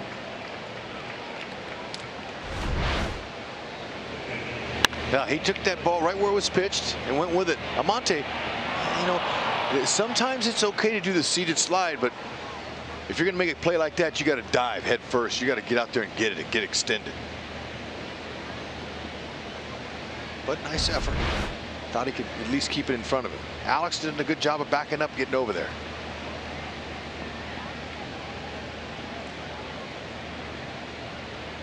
I know some guys aren't comfortable with head first dives on balls. I know I played with a couple of guys with the Angels in my playing career. They were young too. Garrett Anderson in left field, he'd never dive for a ball. Tim Salmon in right field, he would slide to catch a ball. He couldn't go head first. He would tell me that. And you know, he's a big man. I was playing second base, and on a ball that would fly ball would go back there. You know, here he comes and he's sliding all the time. I had to make sure to get out of his way because it could have broke my legs. But they just told me he's not comfortable. I'm not comfortable doing that. And Garrett Anderson played a long time and took some criticism over his career for not diving. But he stayed healthy and he was very productive with his bat. So it just all depends on the player. Now Alex, he'll dive any way possible to make the play. Wilson out to Escobar. Tough hop. Going to throw anyway with a catcher running, and he got him.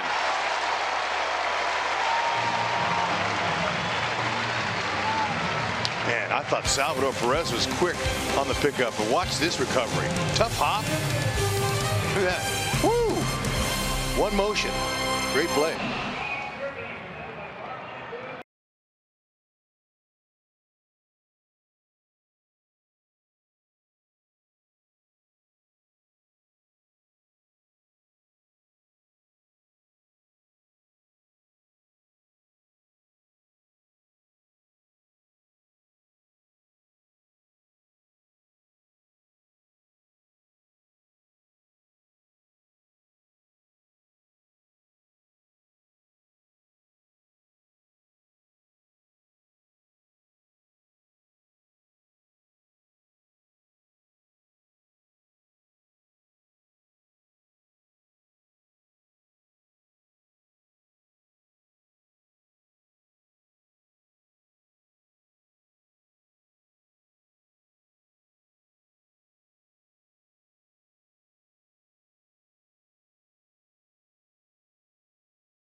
Fox Sports Kansas City is powered by Ram Trucks, built to serve.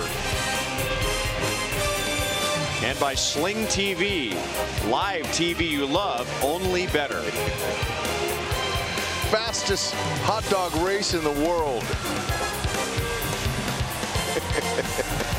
And just as Seth Sinovic predicted, his Sporting KC teammate Carlton Bellman was the winner in the hot dog race against a couple of teammates from Virginia Beach.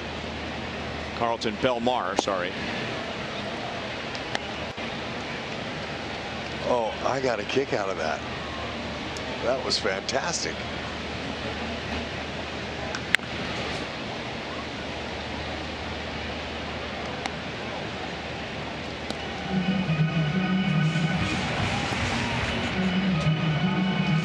Royals scored 2 runs in the first inning and then 7 in the second. Salvador Perez has 2 singles and a run scored.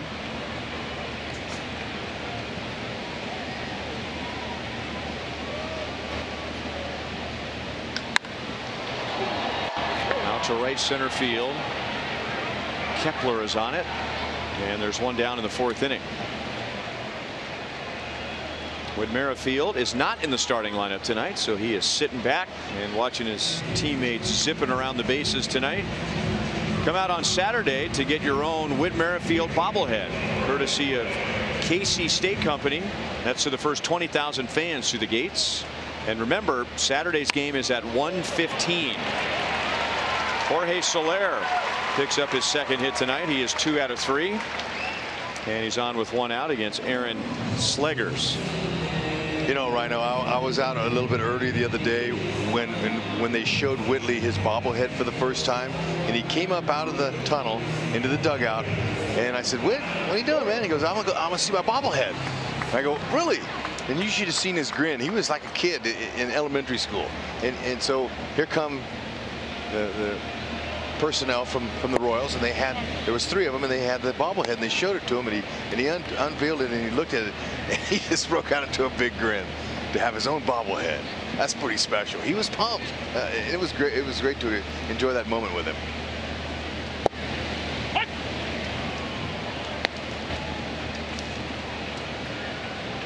That's kind of a moment you'd say, "I've arrived." For me, it was a baseball card. It was just a big league card. That was it. But same feeling.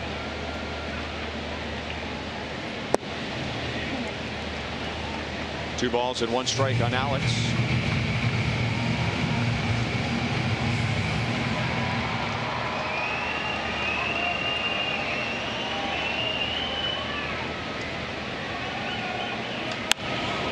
We mentioned in the 2nd inning that all 9 Royals had scored a run, and it was just the 2nd time in team history that all 9 scored in the first 2 innings.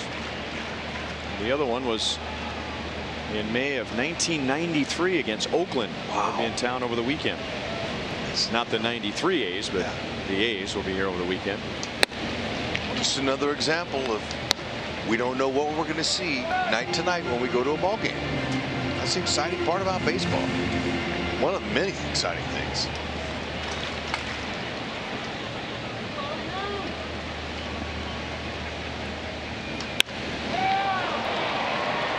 Lamar fades back in center field. 2 outs, and Soler is back to first.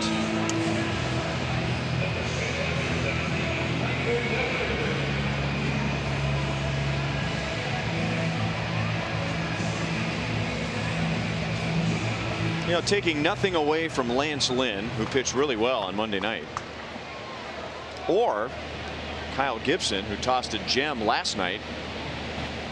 I think the most worrisome of the 3 pitchers in this series was Fernando Romero. Dozier singles to left field. You're talking about the pitcher the Royals are unfamiliar with. Royals have spring training in Arizona, Minnesota, and Florida, so you don't even get a glimpse of him in an exhibition game. His ERA is 1.88, and the Royals end up scoring 8 runs against him in an inning and 2/3. 8 of the 9 runs came against Romero. Yeah, you know, there was a lot of buildup for tonight's game with the 2 young potential upcoming stars, and I had heard about this slider, and I saw his numbers, you know, the opponent average and everything. I'm thinking, all right, and just didn't see a lot. So he didn't have obviously his best stuff tonight, and I think it was evident is when the pitching coach came out in the first inning and they started getting somebody up right away. I think they knew before we did. But the bats will let you know. Adrianza throws out Ryan Goins, who's had a nice night tonight. It is 9-2 Royals to the top of the 5th.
Here's our Pepsi fan of the game, and it's a very special fan. This is Noreen Baldwin, who used to attend games here with her mom, who passed away this year. The last game they were at together was here, and now she's going to spend the year going to all 30 major league stadiums in honor of her mother, and this is number 15 out of 30. Can't think of a better way to honor your mom. Taking care of my mom's bucket list. Glad she's here tonight, and maybe a little inspiration from above with the Royals scoring 9 runs in the first 2 innings. Dozier deep into left center field and gone.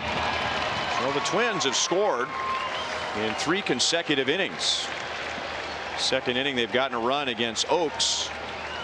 That is number 8 for Dozier, and now it's 9-3.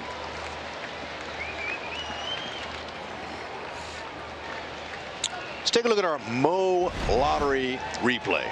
It was really a 89-mile-an-hour off-speed pitch. Maybe it was a 2-seamer that really didn't have a whole lot on it.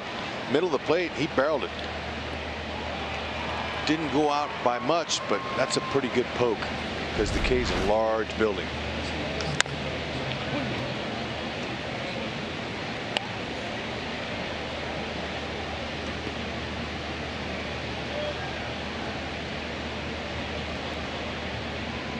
Sometimes, you know, pitching coaches, managers will tell you, you score that many runs early in a game, it's just not a cakewalk the rest of the way through. I mean, it can be a tough lead to hold.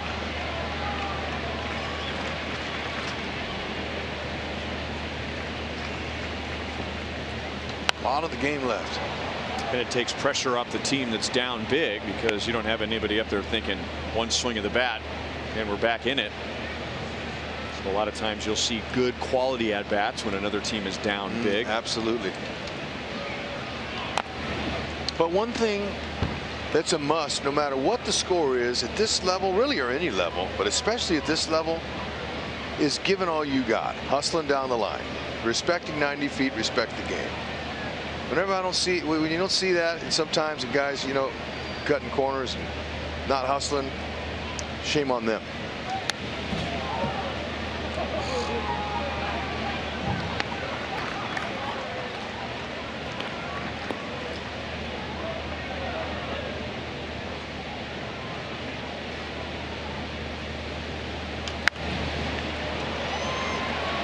Up into the twilight, and that'll land in the seats. If we were playing in the old Metrodome, that might have challenged the roof. And the color at the Metrodome, you know, was not a piece of cake to pick it out either. Pick the ball out of it. But tonight, right now, the twilight here, you could lose a ball easy in up there.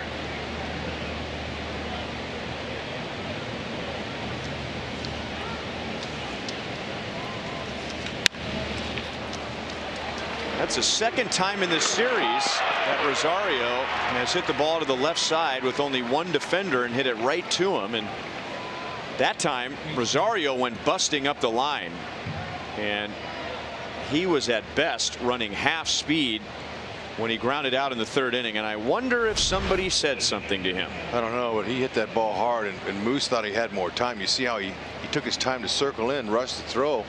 And I agree with the official score. That's a base hit. Moose will tell you that I could have played that differently and not traveled as much as I did.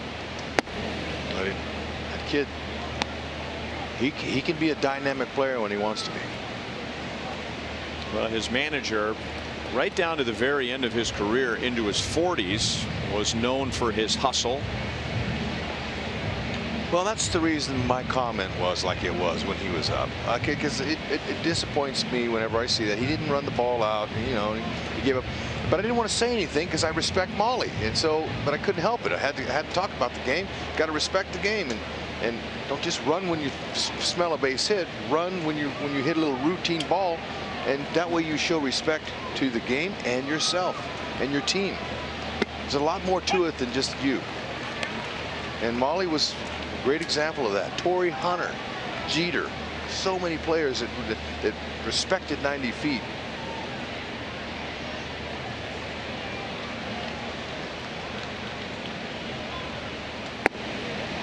Well, remember that play on Sunday in Texas. Jorge Soler grounded to third and was mad at himself, but still went hard. And by avoiding the double play, the Royals eventually got a couple of runs in that inning. Exactly. That's what you do. And it turned out to be good for the team. And, you know, we noticed after Soler hit the first base bag, he was angry at himself after he touched the base and hustled through the bag. I mean, that's when you want to get upset at yourself, then you could kick the dirt or whatever you got to do. But another chance for Moustakas. Nice backhand. Out at second. Double play.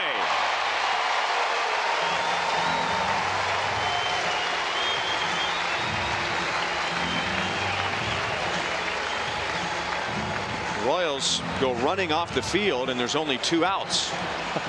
Everybody went off the field. Hey, regardless, that was a nice double play. I mean, watch it. Hopped up on Moose.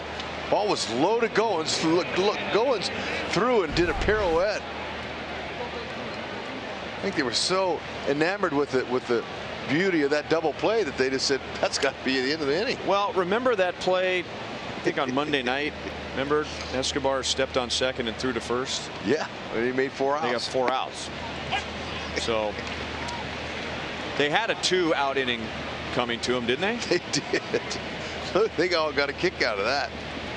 Because that's kind of a good inside joke in the clubhouse or in the dugout when you come in after an inning and one of the players forgot how many outs there were. That's a big no-no, but you're laughed at. But the whole team was guilty of that one.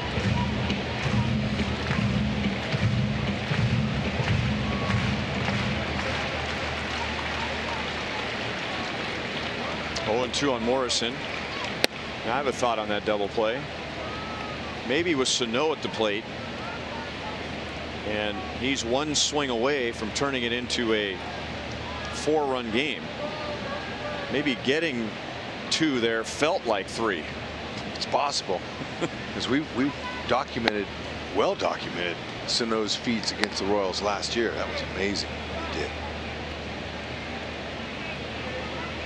That was almost as good as Carlos Santana's numbers when Cleveland Indians was, when he'd come to town here. Looked like he was in a backyard wiffle ball game.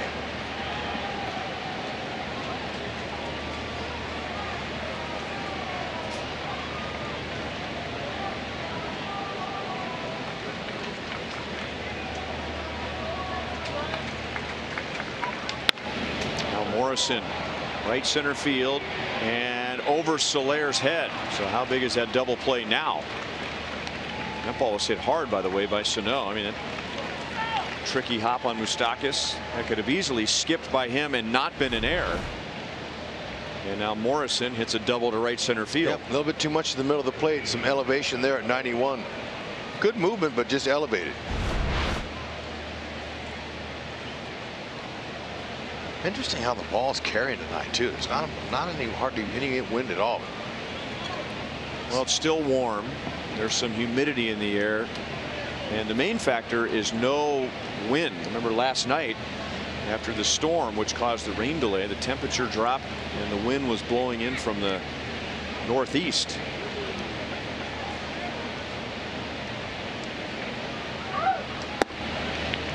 Upstairs on Escobar, he is 0 for 2. When Mike Moustakas hit his 2-run home run in the second inning, the wind was blowing out. Not a strong wind, but Moustakas got a little bit of help. And now Escobar pulls it foul. 1 ball and 1 strike. Yeah, the conditions in a baseball park outdoors changes day to day, and sometimes inning to inning. One thing doesn't change: the joy of getting a big league baseball.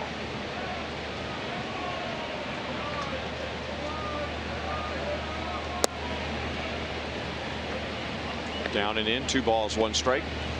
I remember riding in a bus in the minor leagues on a bus 3 o'clock in the afternoon, and the first thing the bus would look for, the guys on it, were the wind and the flags. What was it blowing? You'd hear the hitters going, "Yeah, the wind's blowing out." You'd hear the pitchers going, "Oh no." So here, Morrison's going to be waved home. And now it's 9-4. now Oak's just a little bit too much to the plate, and everything's contagious, just like the Royals' second inning where they scored 7 runs, even that first inning. And now Minnesota's finding a little bit of success, but those are balls that are pretty much in the middle. So the plan was for Scott Barlow to piggyback Brad Keller tonight, and Barlow went 4 hitless innings last night. So Trevor Oakes was called up, and he goes an inning and 2/3 and allows 3 runs, and he's still responsible for Escobar at first base. So it's Birch Smith with a runner at first and 2 down.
He's out after an inning and 2/3, and the Twins were down by 9. Now they're down by 5 with a lot of game left tonight. So Bert Smith is out of the bullpen with a runner at first and 2 down.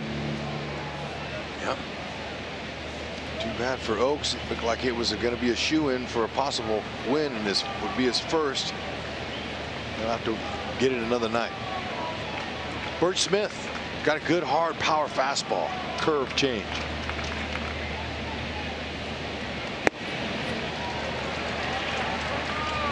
Right after Max Kepler, no balls, 1 strike. Our Pizza Ranch pitching lines tonight. Brad Keller in his first big league start gave up 1 run, 3 hits, and then Trevor Oaks 3 runs, 5 hits in an inning and 2/3, and he's still liable for Escobar at first.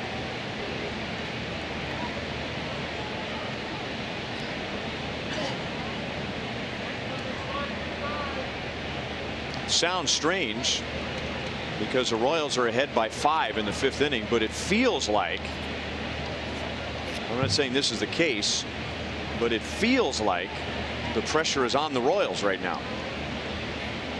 I agree.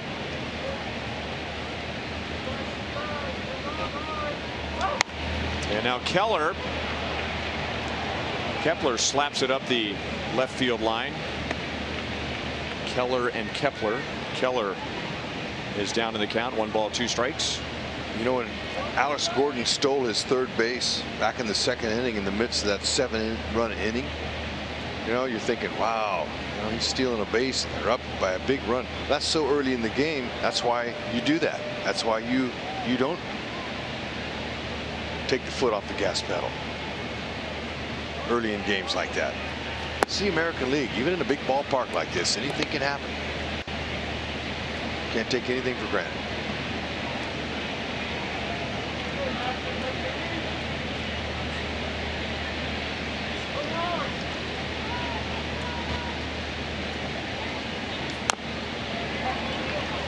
Two and 2. It's been an offensive roller coaster for Minnesota lately. They were swept over the weekend in Seattle and scored just 5 runs in 3 games, and then they arrived here on Monday and scored 8 runs on 12 hits, and then were held to 1 run in 14 innings last night. And then before they could break a sweat tonight, they were down 9-0.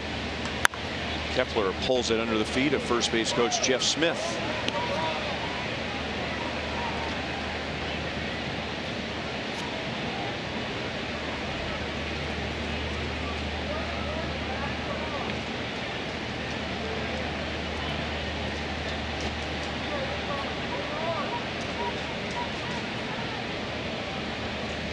Salvi'd like it up above the belt, please.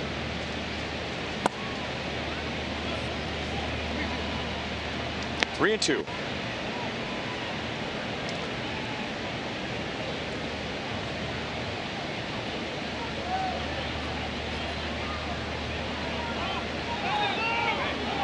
And now a balk was just called on Bert Smith, and that sends Escobar to second base.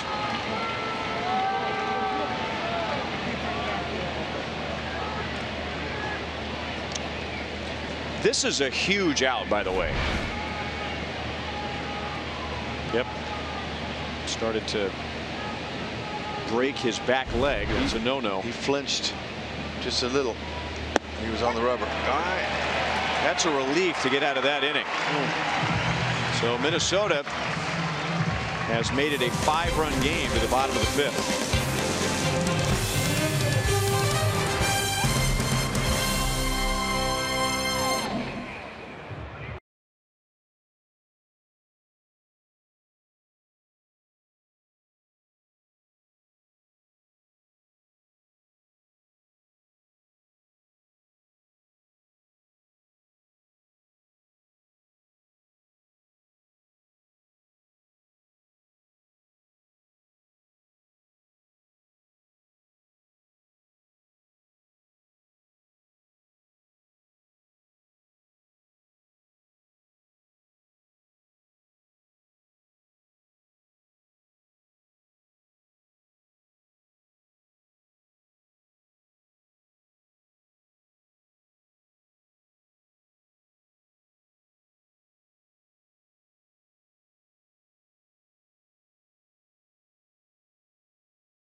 Stadium. Submit your child's audition for a chance to help run the Royals game Sunday, July 8th. Positions include junior K crew member, junior grounds crew member, and many more. Head to Royals.com/kids for run the show information.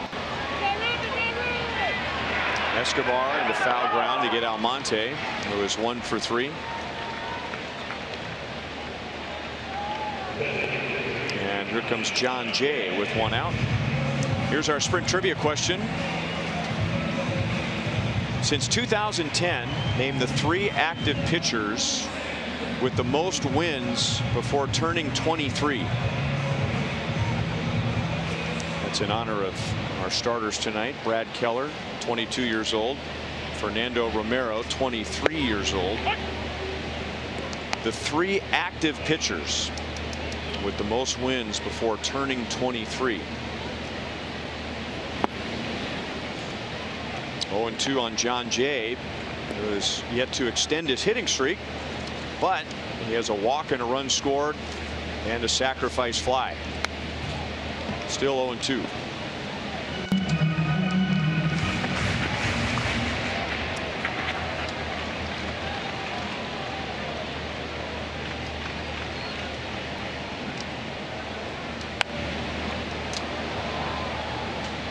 Royals scored 2 in the first.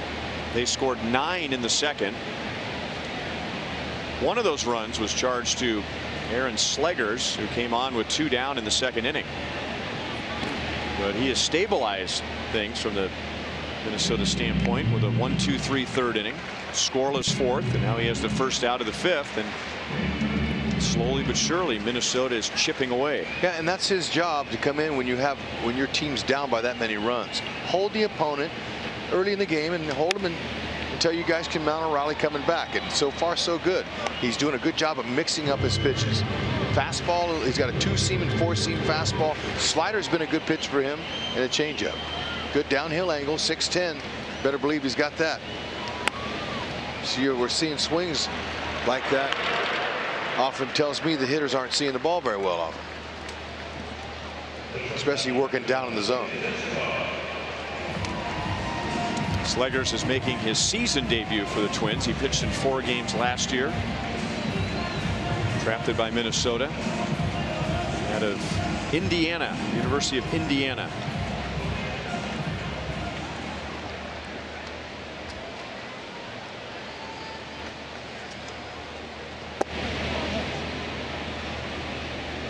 Alcides Escobar singled and scored in the Royals' 2-run first inning. He is 1 for 3.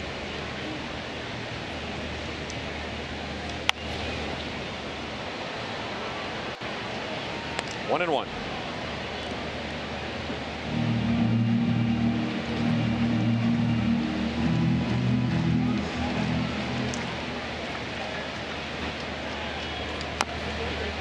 One and 2, which was a key count that got the Royals going in the first inning. They had 4 straight hits with the count 1-2 against Romero, a strikeout pitcher who just had trouble putting the Royals away, and then the Royals jumped all over him in the second inning, scoring 6 against him. Kepler comes up and right, and Slegers just keeps slugging along. 3 up, 3 down, and now at the end of 5, 9-4 Royals.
A 7-run second inning. Just the second time in Royals history that all 9 starters scored in the first 2 innings. But the Royals have not scored since the second. Minnesota has scored 4. And Bert Smith should get an out on 1 pitch. Ryan Lamar hits it out to Abraham Almonte. Lamar is 0 for 3. Parents, sign your kids up for Sluggers Blue Crew to get the little ones geared up for the summer.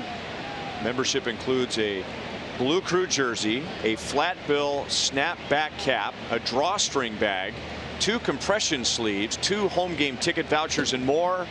All of that for just $30. You can sign up right now at Royals.com/Blue Crew. And I can see a lot of kids here tonight with their Blue Crew jerseys on. Yeah.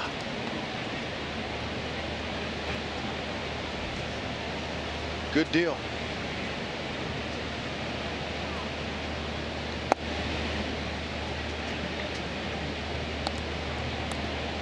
A-Ray Adrianza is 1 for 2 with an RBI double. He's had some good swings in this series, and we've been telling you about Jorge Polanco and his suspension. That's Minnesota's regular shortstop. He's out for half the year. But now they can get a look at this guy. Played a nice shortstop. Almost hit a home run in extra innings last night. Was just out in front on a blast to right field. Yeah, no, I'm impressed with his play in this series as well.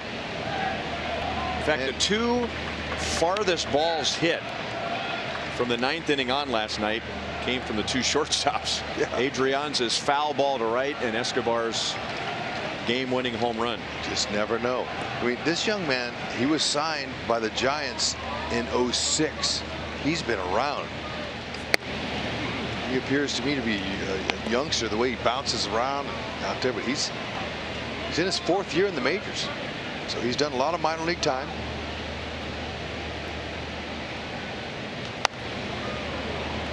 Sometimes you just got to wait it out until you can get your spot, and when an injury happens like what he's doing right now, he's replacing, or injury or whatever, that's when you jump in. And at 28 years old, he's just now getting ready to get in his prime.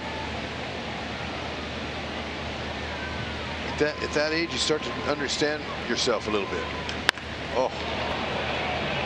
Deep to right field and gone.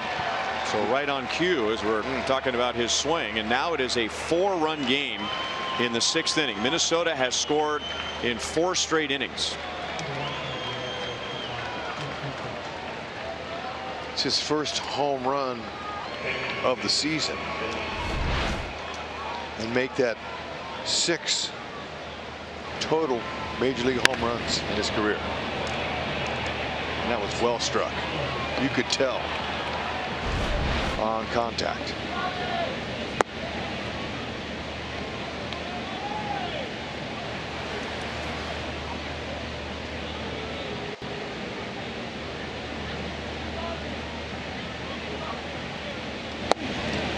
Even though there was a huge lead for the Royals, we knew that Brad Keller was only going to go somewhere between 50 and 60 pitches. So different circumstances, but both managers had the same objective. Who's the first reliever that's going to come out of the bullpen and take control of this game? Ned Yost, because his starter was only able to go 3 with a restricted pitch count. Paul Molitor, because his starter went an inning and 2/3 and gave up 8. And definitely Molitor wouldn't plan on that. Nope. But Aaron Slegers has taken control of the game coming out of the bullpen. Wilson rolls it out to Moustakas, who has time, and throws him out. 2 down.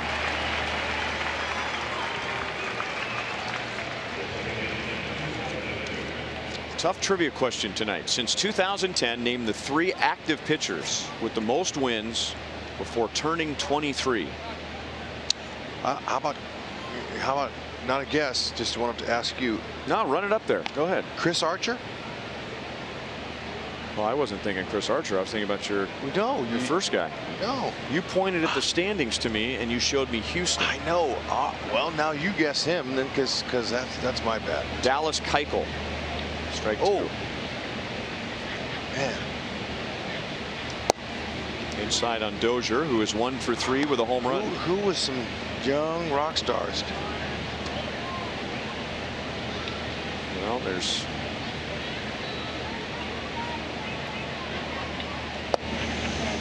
high school pitchers who got to the big leagues in 2010. If you're talking about a college guy, he's going to be 21 or 22 years old at the minimum. Okay, and Marcus Stroman was a college guy, went to Duke. How about a Yankee or an ex-Yankee?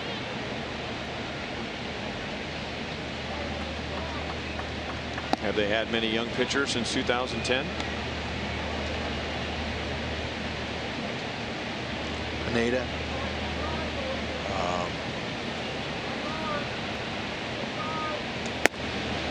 And now Dozier is on with a walk.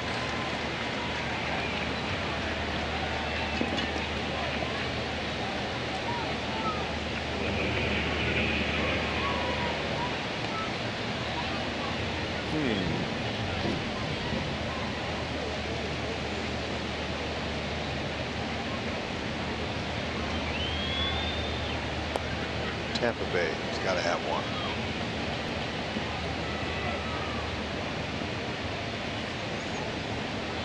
Eddie Rosario has 2 hits tonight. Bert Smith jumps ahead. And he has 6 hits in the series. Sano is on deck. Who knows? Maybe we'll look back and say that Eddie Rosario was the biggest out of the night. Or maybe this was the biggest matchup of the night.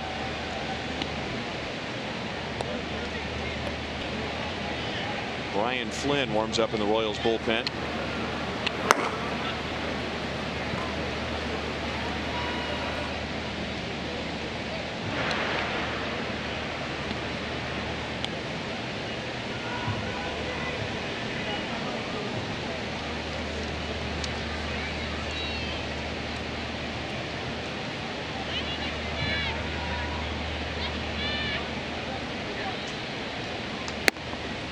Two and 1.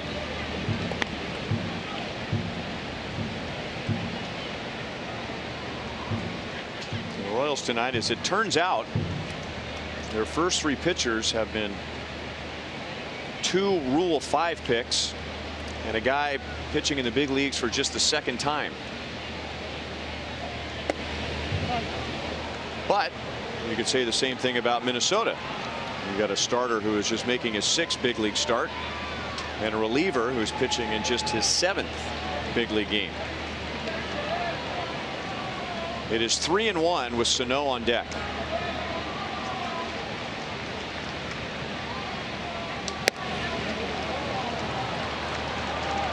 Ooh. And now Minnesota is 1 swing away from turning a 9-run game into a 1-run game. So it's a good time for Cal Eldred to go out and have a chat with Burr Smith. Back-to-back walks with 2 down. And Minnesota has a run home on a home run from Adrianza. Salvi's given Smith some words of encouragement. So I asked Cal today, over a third of the way through the season, how he's feeling comfortable going out there, because you know he was pitching every role you can. I said, what do you say when you go out there? He goes, you know what I do? I check out the situation. I try to give him a little game plan, a little encouragement. Sometimes I don't say much. I ask them, what do you guys think? So he has a lot of experience in that. But he's learning all these guys and their keys.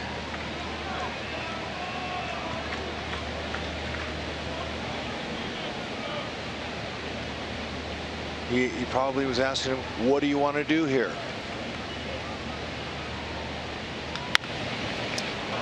off of Mustaka's glove, and now it veers into foul territory. Another run will score, and now Rosario's going to be waved home. He is safe around the tag. It is a 9-7 game.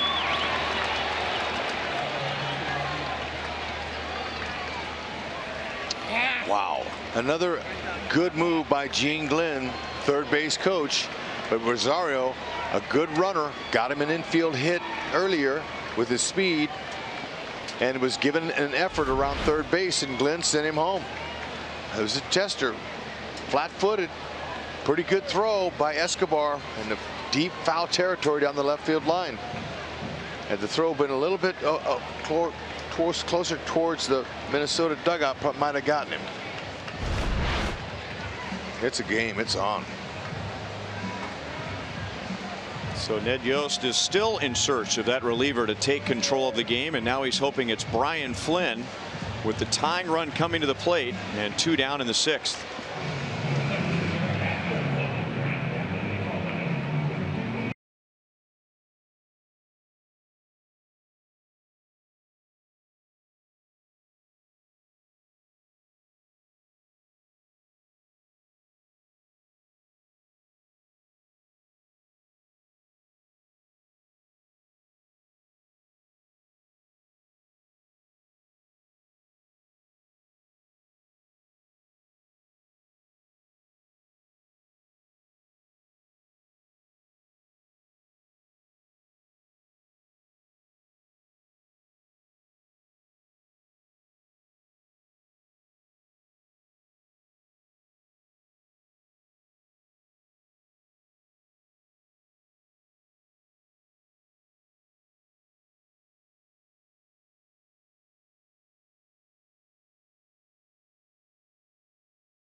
AM are bringing Springfield's best fans to Kauffman Stadium on the Raised Royal Fan Express on June 2nd. For more information, go to Royals.com/Fan Express. And an early celebration has turned into a very tense evening as the Royals' 9-0 lead is now a 9-7 lead, and we're only in the 6th inning. Brian Flynn is on to face Logan Morrison, and Miguel Sano has 29 RBIs in his last 15 games against the Royals, including 3 tonight. Moose with a gallant effort almost was able to glove it, but was hit off the outside of his glove. Slowed it down enough to score both runners. But you know, it shows you a little bit of the fight that Minnesota has.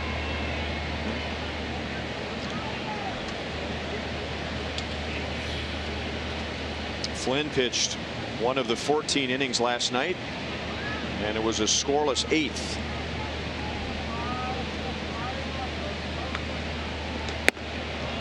(3-0).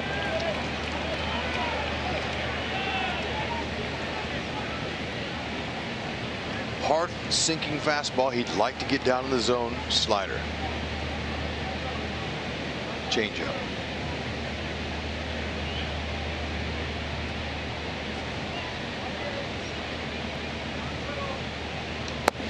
And now 4-pitch walk to Morrison. The Royals have walked 5, which is not an enormous number, but 3 have come around to score. And we've been telling you all series that even though Minnesota hasn't had a great year on offense, they are known as a very patient offense, seeing the 3rd most pitches in the American League. So they to some degree made Keller work in his 3 innings.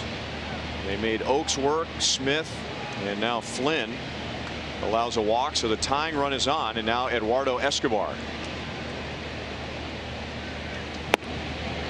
0-1.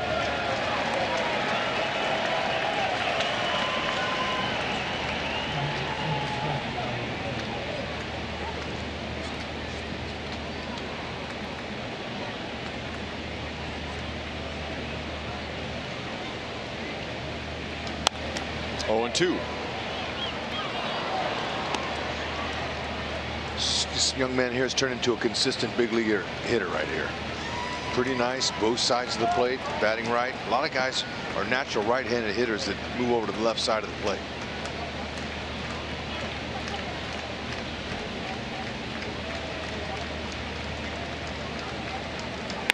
Jammed him. Shallow center field. Down for a hit. Play at third, and the ball gets out of Moustakas' glove. It is a 1-run game, and now runners at second and third with 2 down. That was on an 0-2 pitch. Thought Goins might have a chance to catch it. He just turned from the second base position and just ran, put his head down. I thought he was going to catch up to it. Check out Goins.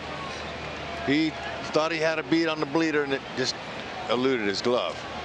And a short hop to Moose, and did all he could to try to stab it, put the tag on him, and Twins are coming back. Kepler is the 9th man to come up in the inning. At one point in this inning, there were 2 outs and nobody on. Now the Twins had a run. Adrianza hit a 1-out home run, but then Wilson grounded out. But then Dozier walked, Rosario walked, Sano hit a 2-run double off of Moustakas' glove on a wicked hop. Morrison walked, and Escobar on an 0-2 pitch drops in a single. And the Minnesota Twins have been outstanding in this series, hitting with runners in scoring position.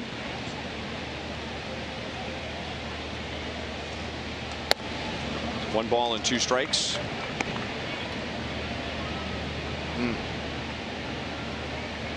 You would hope that, think that Ned Yost was somebody out there in that bullpen would be able to hold the lead, that 9-run lead.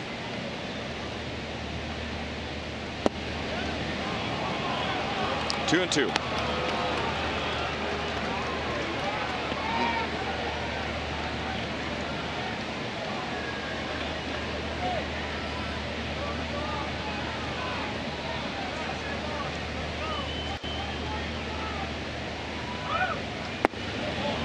From 0-2 to 3-2.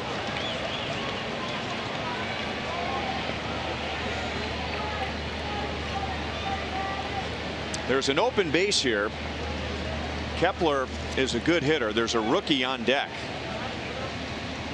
And I think McCarthy is ready in the bullpen. I don't know if you want to serve one up right here. And Kepler takes a called 3rd strike.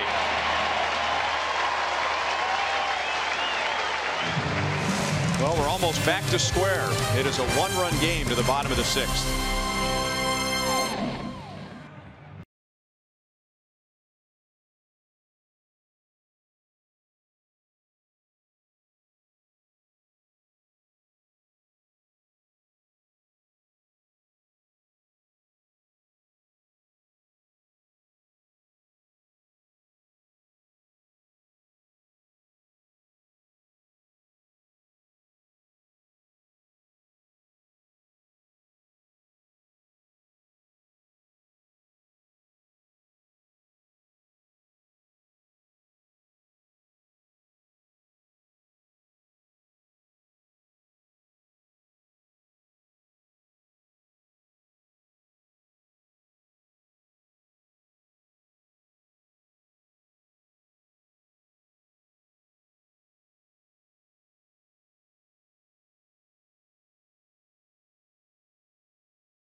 Minnesota has come back with 8, including a 4-run sixth. 3 of the runs came with 2 outs.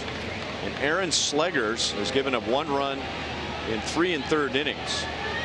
Not quite what Scott Barlow did for the Royals last night, but basically the same effect. After Paul Molitor's starter Fernando Romero went just an inning and 2/3 and gave up 8 runs. Since the Royals' 7-run second inning, they've had just 2 singles against Slegers. Mike Moustakas has driven in 4. And our Sonic Slam inning contestant is Katie Height from Liberty.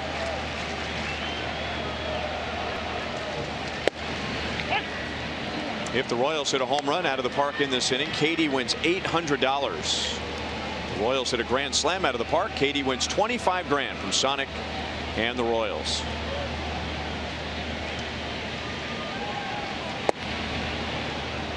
Two and 2. Spotting up his fastball, 2-seamer. Sledgers reminds me a lot of Chris Young. I mentioned it earlier from the height standpoint, but watching him pitch now, seeing his delivery, they have very similar windup, especially when they come out. Once he separates his hands, when he's on top of the rubber, you could put a side-by-side of Chris Young and look the same.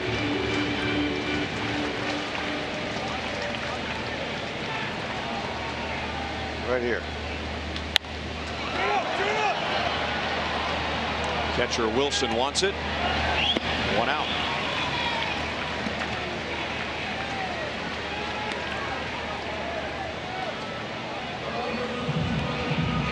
Slegers was called up before the game tonight when Byron Buxton was placed on the disabled list and was probably not expecting to come into the game in the second inning. It happens so often. A player who was not expecting to play either at all or certainly not when he was called upon, ending up having a big game. Morrison makes a play on Salvi, and there are 2 down. Pepsi, the fan favorite for every generation, celebrating 50 years of Royals baseball.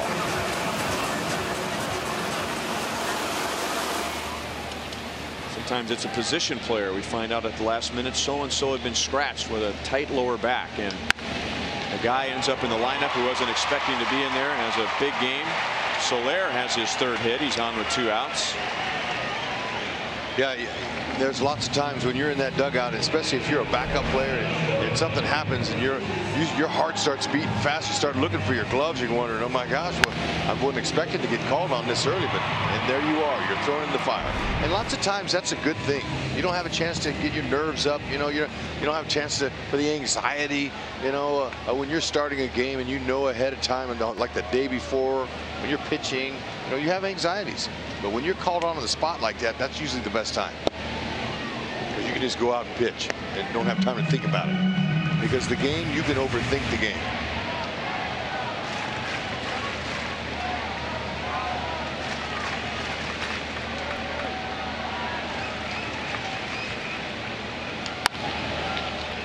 One and 1 on Alex Gordon. He is 1 for 3 with an RBI and a run scored.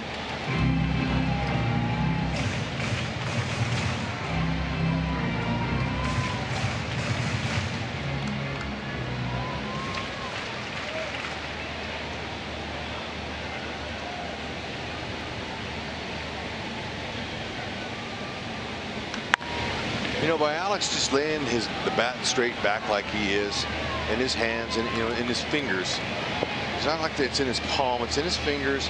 His hands are away from his body. He's able to create a easier path to the ball, and he's not so rotational with his upper half like he was for a couple of years. He's staying through the ball. And they're pitching him inside, but he's able to keep his hands inside the baseball on those inside pitches, and he's using the middle of the field and left field. One of the reasons why he's doing so well. See that new stance? It's funky looking, but it's working. His hands are away from his chest. That allows him to stay through the ball. his hands inside.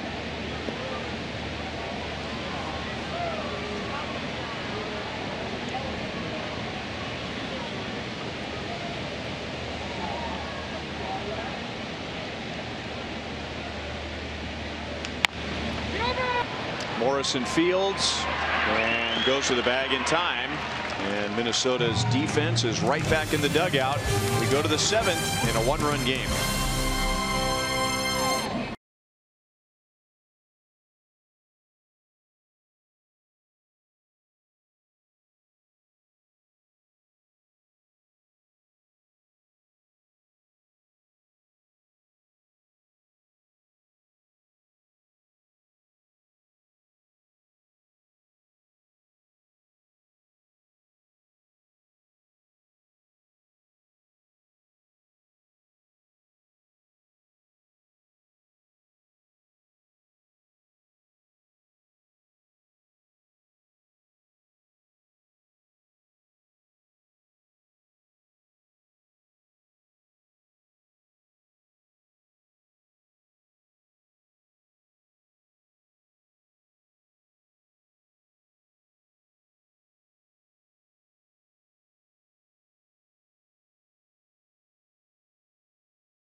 That's Mike Moustakas hitting a 2-run home run in a 7-run second inning, and the Royals had a 9-0 lead at the end of 2. It has been all Minnesota since.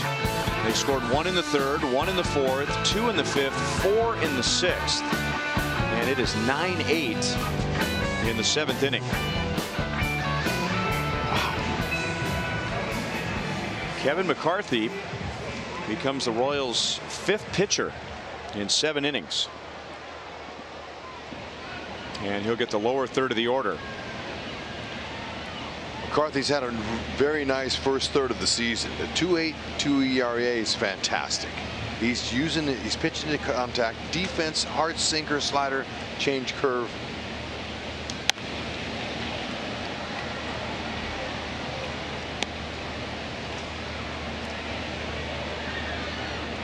He comes at hitters. He's tough. Has a good makeup. Good competitor.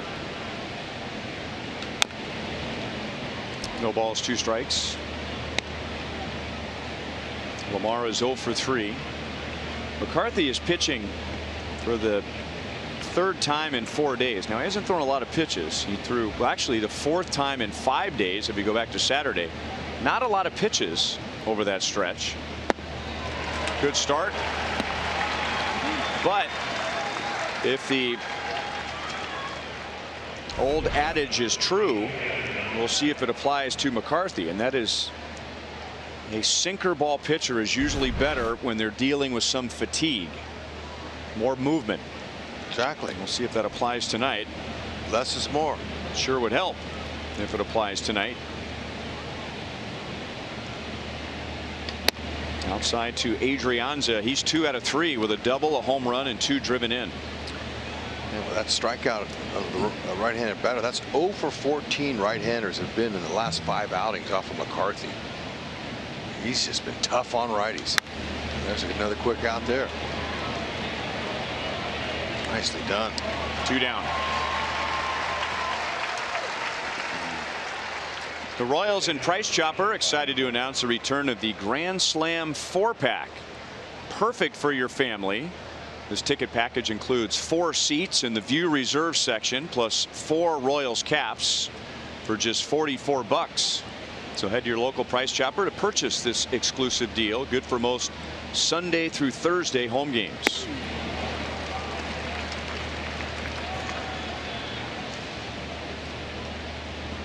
McCarthy, to me, looks like a guy who sees an opportunity and wants to seize it. With all the uncertainty in the 7th and 8th innings, with the injuries and the trouble that Grimm had, the same for Boyer, and now Keller's in the rotation. Who wants to be the guy handing the baton off to Kelvin Herrera?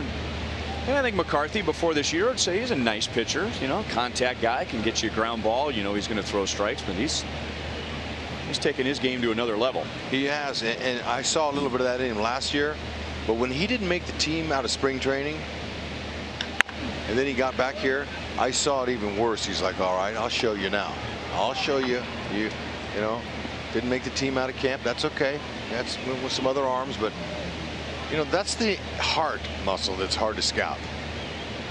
And last 7 days, it's been a pretty good workload for him. Durable.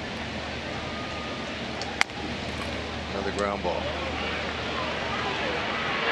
And that's a relief, literally, for the Royals. 3 up, 3 down in the 7th. Stretch time. The Royals need to add on.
Trivia question.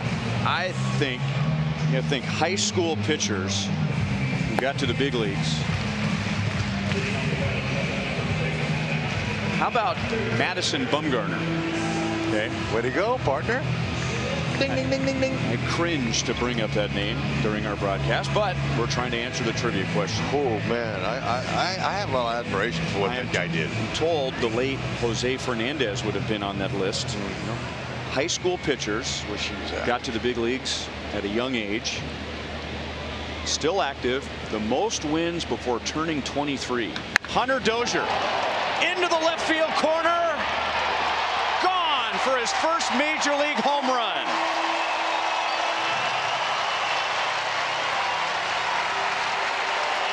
And that man is going to get a treasure chest of souvenirs from the Royals clubhouse in exchange for that baseball. But he's got many reasons to be excited. And the Royals just got a 1-2-3 inning from Kevin McCarthy, and now they get a run in the bottom of the 7th. Oh, he'll never forget that. A laser liner. I mean to tell you, that was swung on, gone in 2 seconds. And that's his first home run. And the K wants a curtain call.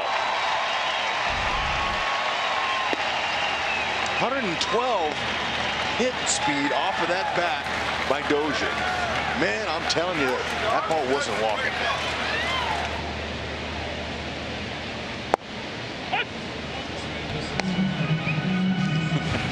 I want tickets to 5 more games this year. I want an autographed Hunter Dozier bat. And I want a nude puppy. Bark at the park. That's right. Yeah, that might have ripped off a row of seats there. That ball was hit at 112. And look at him. I got it.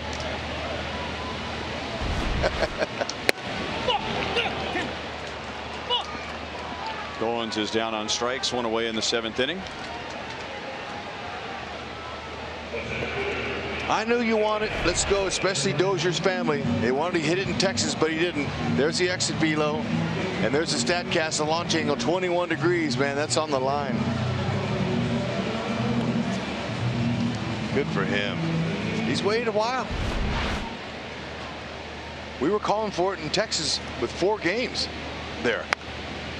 I thought he might have done it there, but that's the first run for the Royals since the 2nd inning.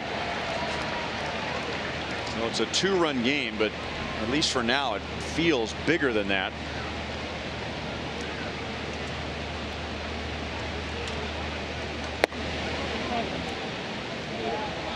One ball, 1 strike. Well, you know, you saw McCarthy come out there and just 1, 2, 3 to shut the Twins down. That is a momentum changer. So then you come out here and next day, and Dozier, first pitch, home run.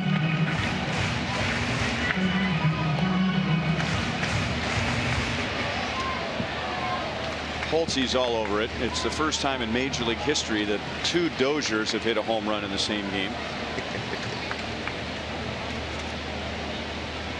I think right now we just saw Kevin McCarthy. Brian Dozier hit his home run in the 5th inning. We just saw McCarthy.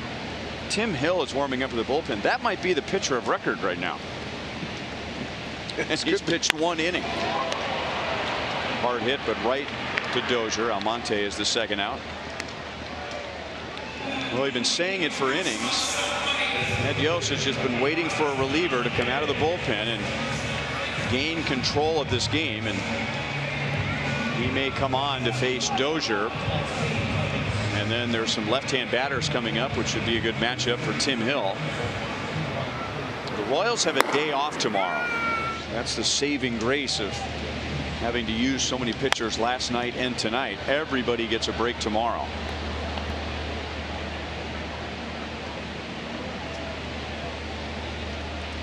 And, you know, with this outburst of offense, 14, there was no batting today on the field.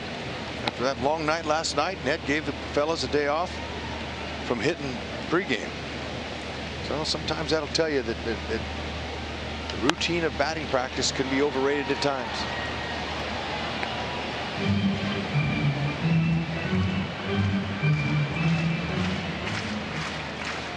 John Jay doesn't take batting practice on the field. He hits in the cage. And it's 7 o'clock. Some hitters like to do that because they don't want to get caught up with the flight of the ball and how far it's going. It's easier to just concentrate on hitting the ball hard in a small batting cage. That's right. You don't see the results. And then get you over swinging.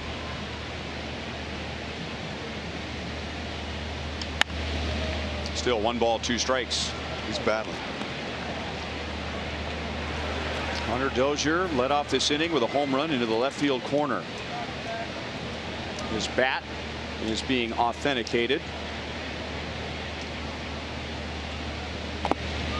Another foul ball, still 1-2. Yep, he'll save the bat too. Batting the ball, mark the ball, who it was off of, date it, and keep that forever.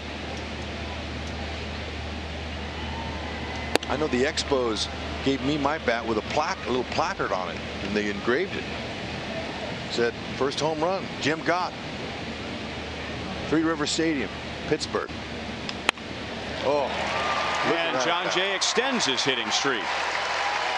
A 12-gamer and his 43rd hit in May, extending the best single month in his career, and now the 3rd most hits in Royals history in the month of May. Man, I'll tell you, the changeup, he hit that like he knew it was coming. That's on the 8th pitch. That's some kind of concentration, and you could tell he was hungry for a knock. Just trying to slap the ball. There's so much to hitting the ball where it's pitched and controlling your swing, controlling the head of the bat. Not going up there swinging from your heels, trying to hit every pitch 10 miles. You put the ball in play. Things happen. You become a good situational hitter when you control the bat head.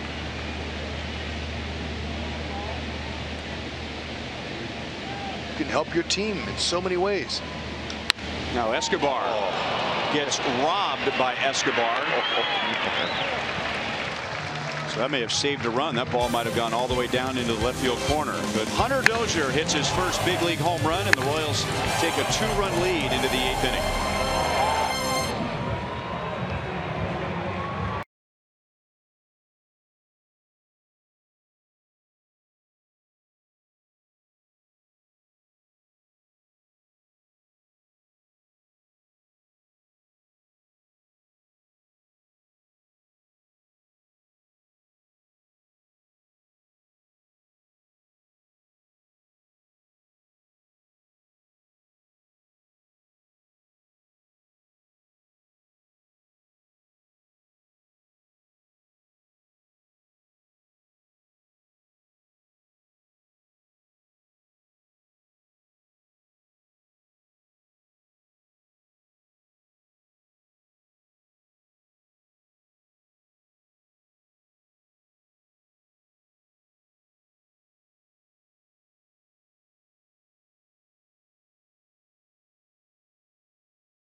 Hall of Famer Jeff Montgomery. Back-to-back close games. They couldn't be any more different in the 2 nights. You never know what you're going to see when you come to the ballpark. If you like pitching, tonight was not the night to come. Last night was the night to be here. Tonight, 18 runs scored in every inning of the game. And 3 runs total last night. Bullpen great last night. Tonight more of a challenge, but trying to close this one out. We'll have it all for you coming up on Boulevard Royals Live. Ryan Hutt. All right, thank you, Joel. So Kevin McCarthy stays on after a 1-2-3 7th inning, and Hunter Dozier's home run to give the Royals a little more breathing room. And now it's Brian Dozier, and this may be the only guy McCarthy faces in this inning. And he hits it out to Escobar. And now we'll see what Ned Yost does with a left-hand batter coming up, and Tim Hill ready to go in the bullpen, and Ned answers that question. So now it's Tim Hill's job, but Ned Yost found a reliever to take control of the game. Absolutely. And you know you're going to have nights like this. That's for sure. But this, hold on. See what can happen here, Mr. Hill.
He's sitting down with his manager, resting a little easier down at the end of the bench based on what McCarthy did tonight. And Ned Yost increased confidence in him in situations like this. Oh, better believe it. And your stock's on the rise, young man. Keep it up. I love his competitiveness. Attacking the strike zone, keeping the ball down, using the defense, not trying to strike guys out. Similar to a hitter, not trying to hit a homer. Do the little things. Turn out to be big things. And now Tim Hill needs to get 2 outs. And he gets a ground ball from Rosario. 1 pitch, 2 down in the inning. All right, Hud, I've got 1. Throw it out there. Madison Bumgarner. Okay. Holtzy. Bumgarner. Ding, ding, ding, ding. Right. Okay, so we have 2. We need 1 more. Oh, we only have 2 Bumgarner. Strikes and William Bumgarner. Jeremy Hellickson. Good guess, isn't it? I thought it was. Strike 3. Look, that's a tough question. My bad, Hud. I'm sorry. You pointed to Trevor Cahill. I thought he was a college guy. Cahill wasn't a college guy. That is my bad. That's okay. Especially after last night when you basically took care of it all by yourself. Well, look, you carried the road trip. It's just the way it is. That's baseball. Well, I wasn't going to get Porcello. Were you? No, but the same way as you know, baseball game. So it wouldn't have mattered. We would have gotten 2 out of 3, but they earned that one. I took that away from you. My bad.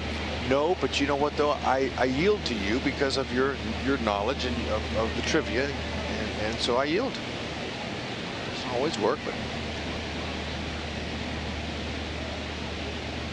And speaking of Cahill, we're going to see him this weekend, and he's not the Cahill that pitched in the Royals uniform last year. He's back on beam again. You know what fools me with the trivia questions? I still think 2010 was like 4 weeks ago. I know. It just seems so recent. Yeah, I agree. 1 and 2 on Sano, who's driven in 3. And Tim Hill gets the last 2 outs of the 8th inning. So that means Kelvin Herrera will have at least a 2-run lead in the 9th. Oh, get her done out of the zone.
Ended up being a combination of Kevin McCarthy and Tim Hill, giving the Royals the bullpen lift they needed tonight, getting them through the 7th and 8th innings.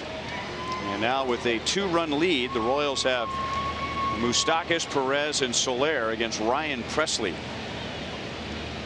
This game is all about finding a way, and it don't matter how And who? This level's all about, and professional sports is about winning games. Presley, been good. Now, under 2 ERA. 235 opponent average is good. 37 strikeouts, 27 in the third innings. He's been working it.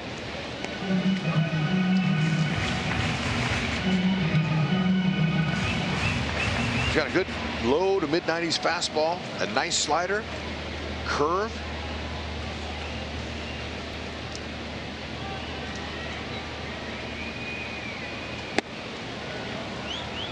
'96. And you know, he was a Rule 5 guy for the Twins in 2012. That was a nice pick by the Twins, a can't-miss guy. And look what he's turned into. Solid reliever.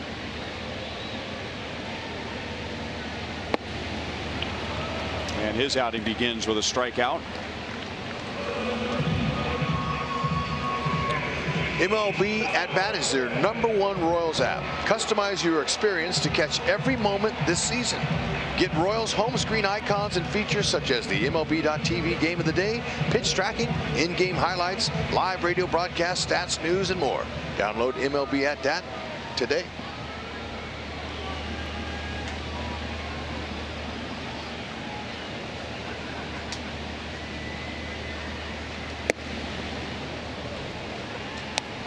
Salvador Perez had base hits in the first and second innings when the Royals scored 9 of their 10 runs.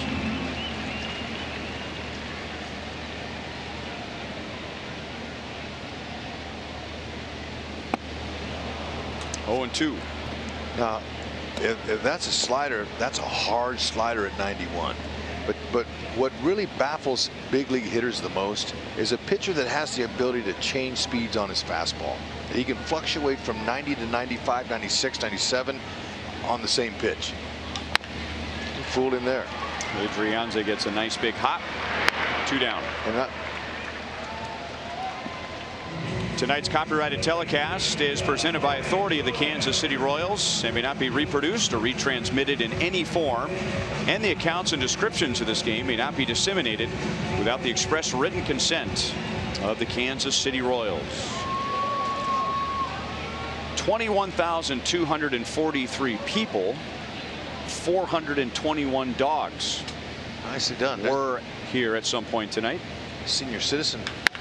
Jorge Soler to left field, gone, and now Herrera has a 3-run lead in the 9th inning. Jorge Soler has his 4th hit of the game and his 8th home run of the season.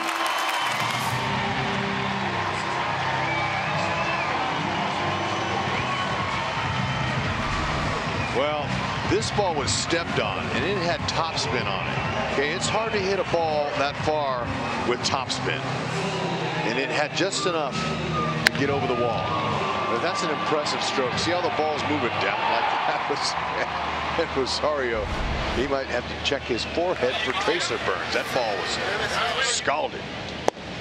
Yeah, I'm glad you brought that up because I wondered if that topspin was going to result in an out, but he's so strong that the topspin really never stood a chance. I mean, the topspin was trying to take effect. I mean, we're not experts up here on launch angle and all that kind of stuff, but I think you and I have seen enough games from up here where you can start to assume in your mind what the final result is going to be. And when that ball was hit, I was not thinking home run. I was thinking hopefully it gets over Rosario's head. Well, that'll just tell you the strength involved, but we've seen it all tonight off of Royals bats, especially launch angle. Moose hit the highest launch angle in Major League Baseball all season, his little skyscraper down the right field line early. 46-degree launch angle. Okay. Dozier's first big league homer was 21, so it was a pretty good liner, but that was 18 launch angle. And you know, it's crazy. It's crazy. That tells you how, what trajectory the ball's going out at. It's interesting. So Presley bookends strikeouts, but in between, another insurance run on the Soler home run, and Herrera comes to the mound leading 11-8.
Fox Sports Kansas City is brought to you by Ford. Going further so you can.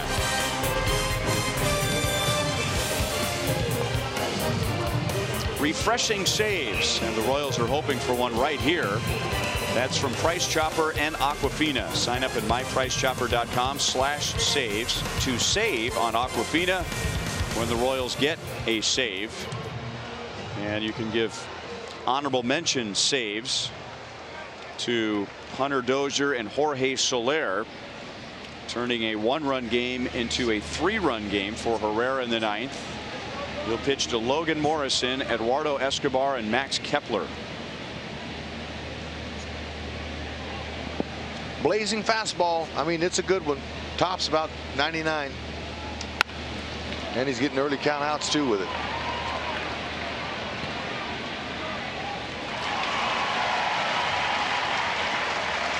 Morrison is 1 for 3 with a couple of walks tonight. And now Herrera will get Eduardo Escobar. Herrera's one of those pitchers I was talking about. As you see, the minuscule ERA, 0.87. 2.13 ERA. Excuse me, opponent's average. Those numbers are special. Especially, look at the walks. Do you see the walks there? There weren't any. Don't squint your eyes. He can fluctuate the fastball anywhere from 93 to 99. Don't see as many triple digits anymore, but that's okay. You don't need it. And the slider is a tough one. It's low 90s, and his changeup is 88.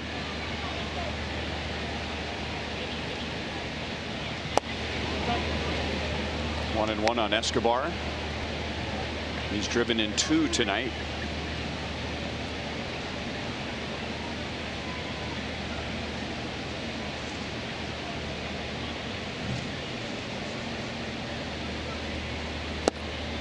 One and 2. 97 miles an hour, and there was nothing fancy about that. Herrera said, here you go, try and hit it. Yeah, and sometimes hitters look like they're on it. They'll foul it straight back, and that could get in the mind of a pitcher. But pitcher needs to stay convicted, because pitchers don't have to hit that 97, 98. And they don't realize how hard it is to hit. They're throwing them up there, but they're not hitting them.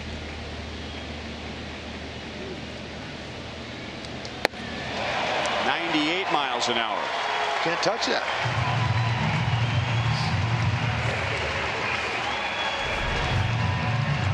Well, if you just turned on your TV, you might be saying to yourself, man, what a wild game. And you are right.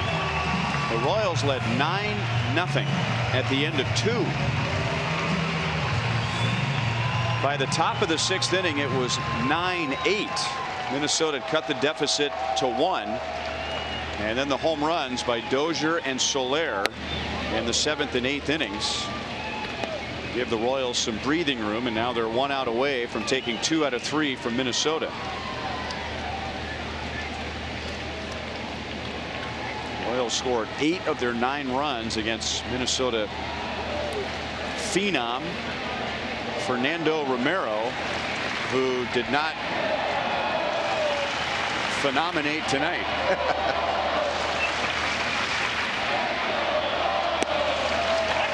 One ball, 1 strike, and boy, doesn't it sound good to hear that chant again. Sure does. You gotta love the fans here. They love their team. Ned Yost mentioned it today. He talked about the loyalty of the fans.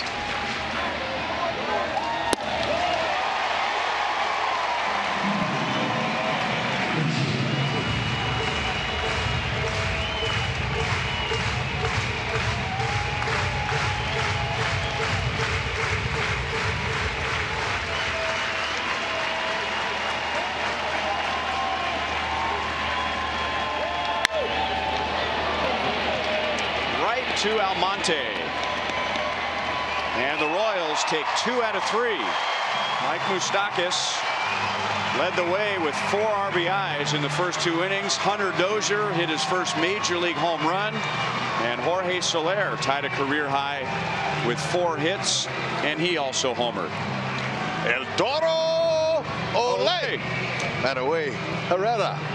Sweet. Yeah, he's fired up. Take that into an off day. Rest up those bullpen arms. Fine job.